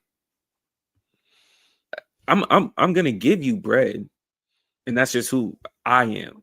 I'm gonna give you bread. Like I don't think I would have had a predetermined amount, if you will. Me personally, I wouldn't even be mad at half. Because I probably wouldn't be in this situation had you not gave me the 100. But I'm not holding the expectation to have. It's like I'm not mad at nothing you do. I'm not mad at nothing you do with it because it's your money at that point. So like I'm not mad at if you decide to be like, hey bro, you gave me that 100, I hit for a 10. I'm finna go crazy in the book. Cool. Hopefully I hit today type shit. Like it is what it is. Like it be like that, bro. Like if you was gonna play it like that, you shouldn't have gave him the 100. You should have went over there and bet the 100. Like. And the reason I asked that question because like I got asked this question late, and I said 1,000. I'm like, oh, I'm gonna give him a G because I'm thinking, and I got told like, oh nigga, I'm judging. Like one of the homies was like, oh, I'm slick judging your character, and I'm like, huh? Yeah, you Because broke. Actually, Yeah, because you it's know what? like, You know what? huh? I'll meet you in the middle. If we at the casino, what I give you should be based on what game it was I put the money on. If it's just craps and it was all luck, you ain't getting no money. Or like I might give you a little bit more. No, I take it back. I'm sorry, flipped it. I might give you a little bit more because it was luck. You just happen to give me 100. I put it out on some craps table, 5 racks, right? But if I had to sit here and do some math or I had to figure out what the game was, my man's, hey, you made it a hot line. I made it a hot song. I'm sorry. Listen, bro, if I that's gotta what I'm sit saying.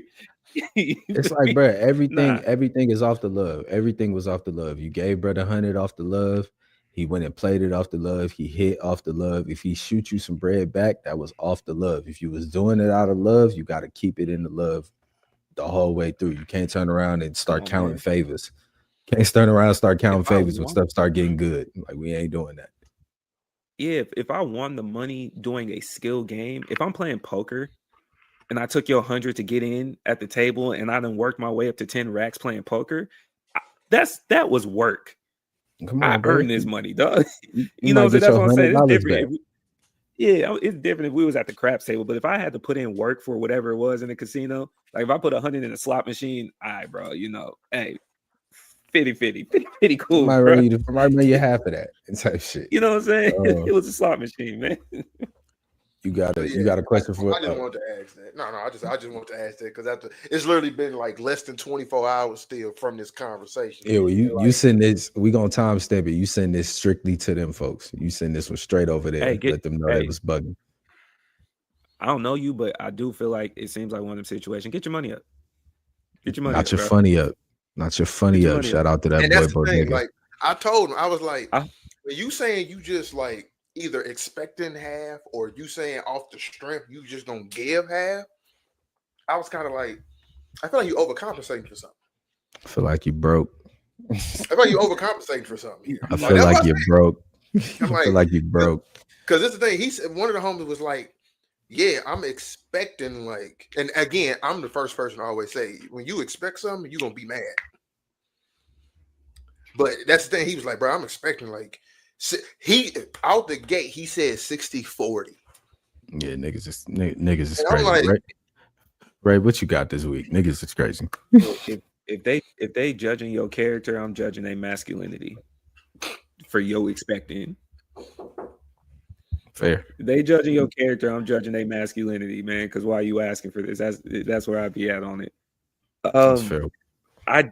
I'm gonna be honest with you. Based on the pace that we're going right now, I had a question, but I don't want to mess up the train that we're on. I liked your question better from our conversation. I've been kind of looking forward to hearing Ev answer the question. So I like where we're at. Okay. I like where we're at. All right, so our conversation came across the desk. And when I say came across the desk, me and my girl was talking about it.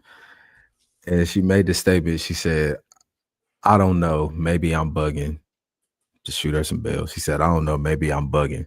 But people who purchase sex, she just can't wrap her head around this idea.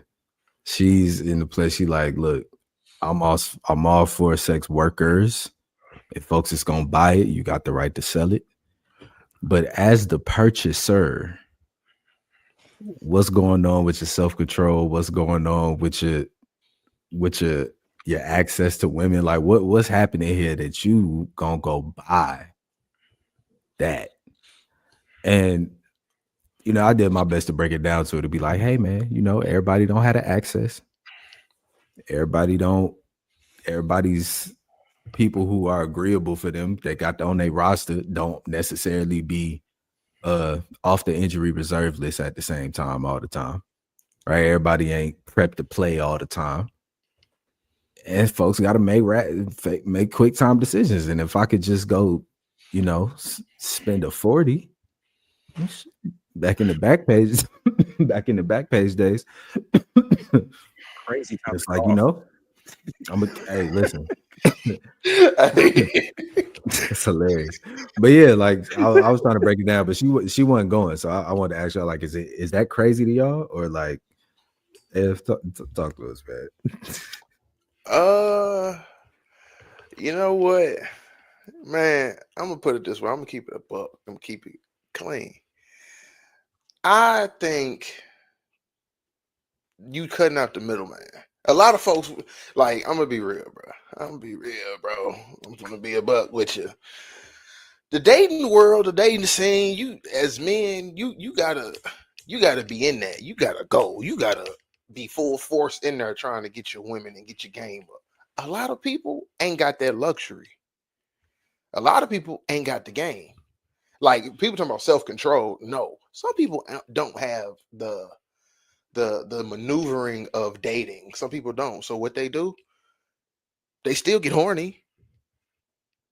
So guess what? If I can cut the middleman out of trying to take you out to dinner, court you, text you, that's what these people are saying. If I can cut that out and we can go straight to what Drewski do.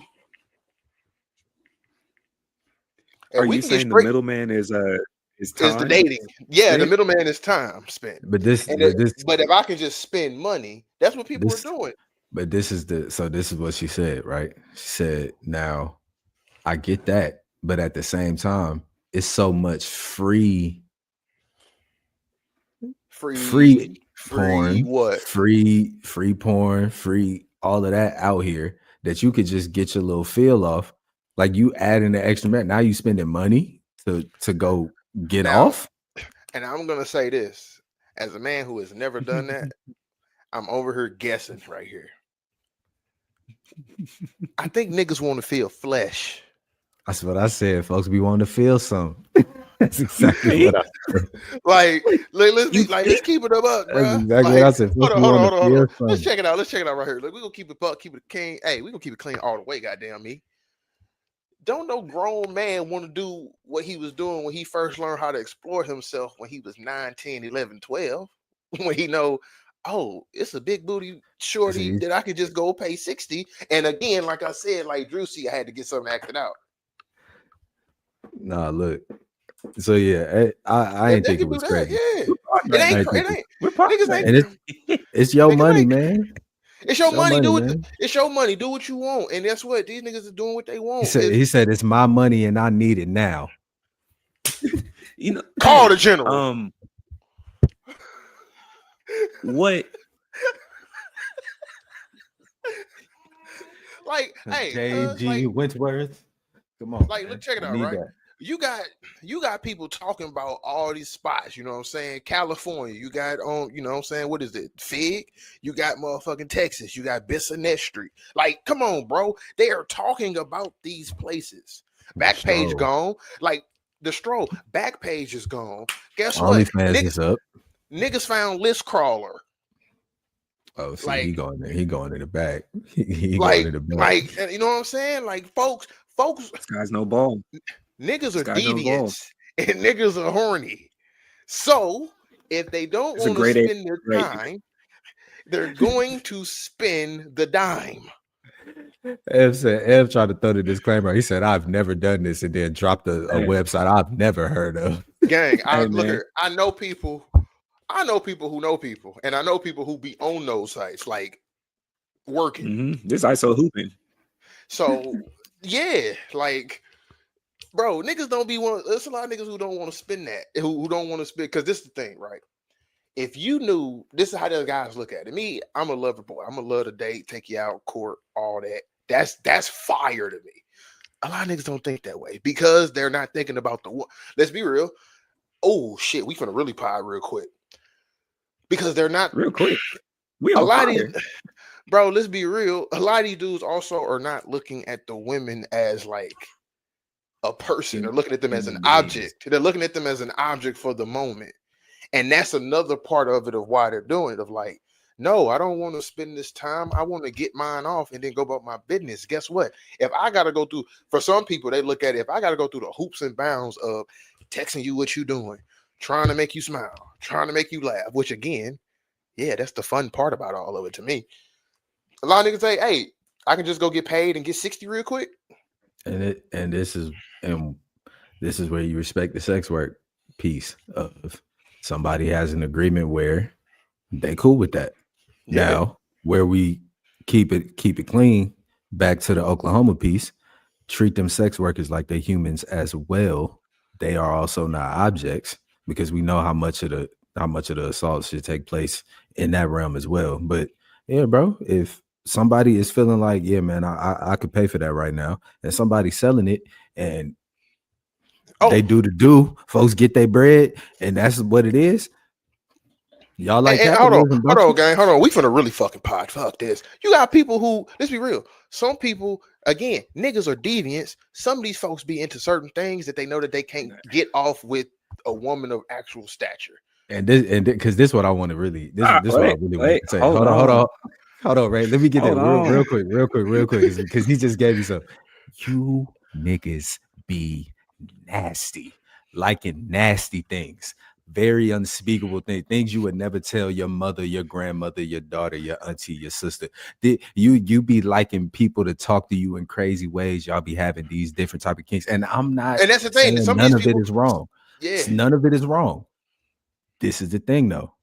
If you got that, and somebody's willing to exploit it, and you're willing to pay for the exploitation because that's what you want to do, I ain't gonna rain on your parade. And that was a double. Cause let's be real, bro. Like we finna really get into the terminology. Some of these niggas want the QV, bro. They want the 15 minutes and gone because they want to go back to the job. Some of these niggas, let's be real. The real nasty niggas is the GFE niggas. What that mean? Girlfriend experience. You're paying a woman to give you the girlfriend treatment. I said I just need His that trial double run. bag of terminology is crazy. And then you niggas and then you niggas get into the Greek shit. Whoo, y'all are nasty. Yeah, I don't want us to get flagged or nothing either. I don't know how man, this just works. do the Googles, man. Because look here, like I said, I'm curious. I know people that engage in the stuff, so I ask questions. And I'm gonna just tell you right now in this conversation, saying you're curious, you might be doubling up on something. You might want to clear. No. There's nothing wrong with it. I love you to say it. I know people. Like I know people, and I love them the same. So I just be wanting to know, like, what's up? And they want to start. I just want to start right quick. I think it's fully confirmed. All the allegations y'all put on me on where my mind was in the beginning part of us starting the pod, Ev has now taken the baton. And shout out to you, my brother. I've been carrying the first leg of the race for a while. It's on you now, my guy. You, sir. You're there. Hey man, shout out to you. I'm the nigga who said I was a Twitter porn aficionado. I'm sorry, I did say that shit. Like, and it's which I'm not an aficionado. It's just niggas do the scrolling. That's a callback. Well, to the purchasing piece, I also think the way that you worded it, purchasing sex, is exploring the fact that it is different between men and women and how they go about it. The self-control that is often utilized gets categorized by one gender versus the other gender. Self-control meaning like you should have it with just you and I. If you're with me or if you're by yourself, you gotta the courtship piece, right? That's how they're looking at it. You're not including all your sex toys for your quote unquote self-control that is easier for what y'all have going on. You buying sex in the same you just gave me a question. I'm gonna go back and ask. I'm gonna be like, okay, you're not rocking with folks buying the sex, but if you went over a dude's house and he had a fleshlight, come on, man. Because I want to have that honest conversation. Hey, man, there's certain things. It's a clear double standard in the aspect of, at least for me, I'm not going to hold you. There's a certain line in the sand that you have to continuously cross as a man once you start buying into toys. That's how I feel about it. And those lines, you cannot come back from once you cross them. It's over. So once you get to certain places, how your mind got there, you can't just walk back to peace and like, nah, bro, you went over a few gates to get wherever you're at. It's a clear double standard, and I will admit that out loud. What they get to buy over there and find their peace with, you have a whole world market. If I am any way, shape, or form aware of some as one of the homies that you did what? You sick person. I'll pray for you. Yeah, this is It's the like, what this is where we happened? gotta this is where back to our masculinity conversation. This is where we gotta provide space and understand the spectrum that it is. Like, hey, bro, and this is also back to the main piece of what folks do in their bedroom ain't nobody business. If Buddy is out there paying for it and you ain't charging nothing, it ain't none of your business. Ain't none of your business. If Buddy out there paying for it and you don't have a price, you don't have a set price, you don't have no deals, you don't have no nothing going on, you don't even rock with that type of vibe, no harm, no foul. Ain't nobody getting hurt, ain't nobody, you know what I'm saying? I'd rather him pay for it than take it. Hey, Yeah. RP to Yeah. trouble. I'll take anything but some RP to trouble, man. Yes, sir. You know what I'm saying? So yeah, that's where I stand on that one, man. I just wanted to see because it just came across and I was like, I want to see how the homies feel about people buying. Because like we got homies. The homie that told me, Yeah. one of the homies that came through, like, yeah, bro, I bought that. And it's like, you's a crazy, you wild. You wild, boy. I would never, but hey, that ain't you ain't take my money. Hey, more power to you. Did you like it? Would you You do know it what I'm saying? again? I hope you use Cool. protection. Cool. All I got for you. Don't shake my hand. Oh man. See? Oh man. Shame. I don't want to borrow. You can't be I'm not- shaming. If you tell me, hey, go bro, wash I your need a hands. loan. If you tell me you need a loan and it say 40, I know what you're doing. I know what you're doing. Oh man. All right. So I appreciate y'all, brothers, man. This has been another episode of the Keep It Clean podcast, man. We about to get up out of here.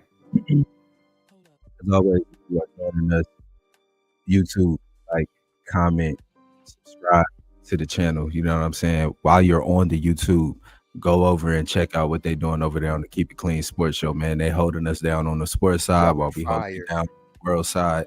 Shout out to that boy Abe. Shout out that man Jamel. Shout out that man Abe. Shout out that man Jamel. I don't want y'all to feel no type. I see y'all be getting active over there. I don't want no smoke. I don't want no smoke. Y'all might see I'm me. gonna come see you, Abe. I'm gonna come see you, Mr. Detroit. I'm gonna come see you, dog. Y'all might see me during the basketball season. Jerry, I don't want nobody. I'm there. I don't want nobody having no type of feelings when I pull up for the basketball season, man. But go lock in with them boys on the Keep It Clean Sports Show, man. This is the Keep It Clean podcast. Episodes dropping every Tuesday at the Keep It Clean Show When on I see you, Instagram and Dan. TikTok. When I see you, Dan. When I see When I see you, Dan. We go get up out of here, man. Y'all keep it a bug, keep it a bean, keep it clean out there. We out.